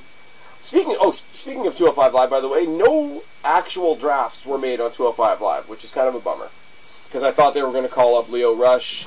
I thought when they did the match on Raw, when Kurt Angle was like, hey, Guapo, whenever you're moving, you need to stop moving it, because it's all I can hear. Sorry. When they had the match on Raw, when Kurt Angle was like, I only have one spot, I thought they would have had Kevin Owens win, and, call me crazy, put Sami Zayn on 205 Live. That is crazy. Yeah, crazy. Sami Zayn versus Mustafa Ali. It would be good. We all thought we were... I'm not saying that would be good, but also crazy. Nah. I already kind of gave my opinion about them removing Nikki Cross from Sanity. I hope when she does come up to the main roster, they reunite with her, because I think it's a good, neat little package there. Big Cass got drafted, and he's gonna feud with Daniel Bryan. Which I'm really surprised that they brought Big Cass back to SmackDown. Just because I know him and Carmella are broken up, so. Yeah, but okay, Paige is the GM over there, and the New Day are still on SmackDown. Good point. I'm not trying to be an asshole, but sometimes I'm an asshole. I mean, that's the thing. I saw a great meme. When your side chick becomes your boss. Damn. It was Xavier just with his mouth open. Assistant General Manager Brad Maddox. Oh, Lord. I will say Cass confronting Daniel Bryan in the back, and Daniel Bryan isn't even looking him in the chest, and he's calling him little man and all that, but then he came out at the end of the night and fucking destroyed Cass with a big boot, because it was... Who the hell was it? It was Daniel Bryan and AJ Styles, Daniel Bryan and AJ Styles teamed up against Rusev Day. Excuse me. And another punch in the balls by Shinsuke on AJ Styles, and then a big boot out of literally fucking nowhere from Cass on Daniel Bryan. So apparently that's going to be a thing.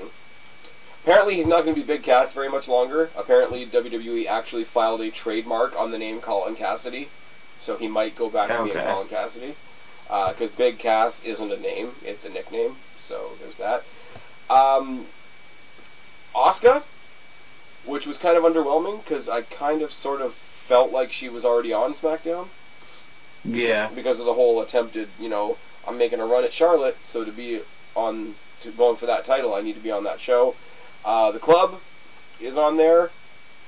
Now, I don't know whether they're going to team them up with AJ Styles right away or not, because AJ Styles was getting a beatdown on that particular show, and the one that saved him was not either of Gallows or Anderson, it was Daniel Bryan. So you think if they're bringing them there to team with AJ Styles, that would have been the perfect time to introduce them, and they didn't. So I don't know whether they're going to go do their own thing. Everybody thought that the Revival was going to come to SmackDown, which would have been a good move, I think, but, it is what it is. Revival versus the Usos would have been killer. Sheamus and Cesaro are also coming to SmackDown, which is bizarre, because it makes the tag team title match in Saudi Arabia virtually, pointless. Predictable. Well, not predictable, kind of pointless. It's like, okay, well, you lost the titles. There's no way you're going to lose the titles, just put them back on you. I mean, we pretty much figured that Wyatt and Hardy were going to win anyway. But yeah, in a backstage segment, we found out that R-Truth got drafted to SmackDown. Didn't know he still had a job. I mean, he was at Mania, so. I got nothing. He had a really awkward backstage segment with the New Day and Ty Dillinger. I would really love to see Ty Dillinger actually in the ring, but you know what it is. And they closed out SmackDown's draft picks with the signing of Andrade, Cien Almas, and Zelina Vega. So, just if you look at Jeff Hardy, Absolution, Samoa Joe, Sanity, Asuka, and Almas and Vega, I'm pretty sure SmackDown won the shakeup. Because the biggest, in my opinion, the most exciting thing that Raw got was Drew McIntyre. And he's sort of there to be a partner with Dolph Ziggler. And we all know what happens with that. And that's it. That's all for the Superstar Shakeup. Now we got one more thing to talk about, and then we're all going to die. Let's talk about the greatest Royal Rumble, pal. I don't care. I'm not going to be watching it. Well, we got Undertaker versus Rusev / Chris Jericho / Rusev in a casket match. Wonder who's going to win that. They're all like matches that like don't mean anything really, or are vaguely predictable. Or they're going to establish things we already know. I mean, the casket match is a win for Undertaker. Brock Lesnar versus Roman Reigns in the steel cage. If Roman Reigns doesn't win the title here, I'm really going to laugh, because I really don't know what they're doing with him at that point. Because I know Lesnar just signed back with the WWE again and whatever. We're getting a rematch of Styles versus Nakamura, which is fine. We're getting a 50-man Royal Rumble match with no stakes, so that's fun. There was a picture leaked online of a Saudi Arabia Royal Rumble trophy, and if that's all they're fighting for, that's fucking retarded. We got John Cena versus Triple H for reasons. We got Jinder Mahal cashing in his mandatory rematch against Jeff Hardy for the U.S. title. We've got Hardy and Wyatt versus Sheamus and Cesaro, and we know who's going to win. Bludgeon Brothers versus Usos, and we know who's going to win. And we got the 4-way ladder match for the IC title. And I don't care who wins, because I think that's going to be a fantastic match. But, yay. And then in a couple weeks after that, we've got Backlash. Yes. I'm tired already. Alright, so, closing thoughts on WrestleMania week as a whole. A lot of it was silly, some of it was good. Got a couple things to look forward to, more so on NXT than anything else. I'm happy it's over.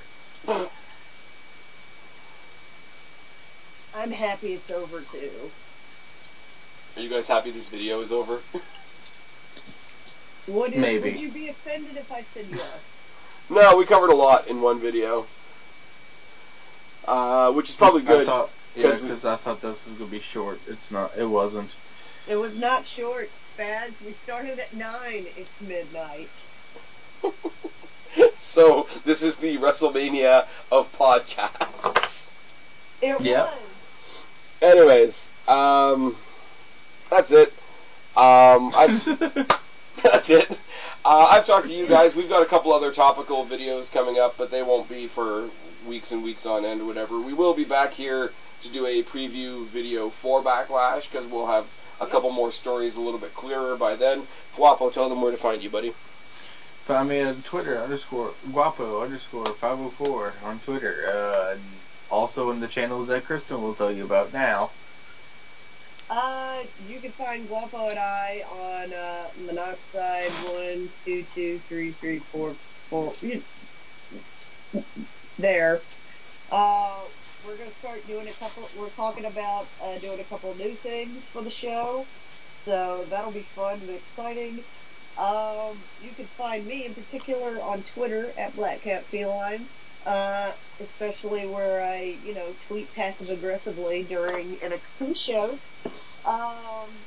You can also find me on Instagram at Black Cat Feline. That is mostly pictures of me at work.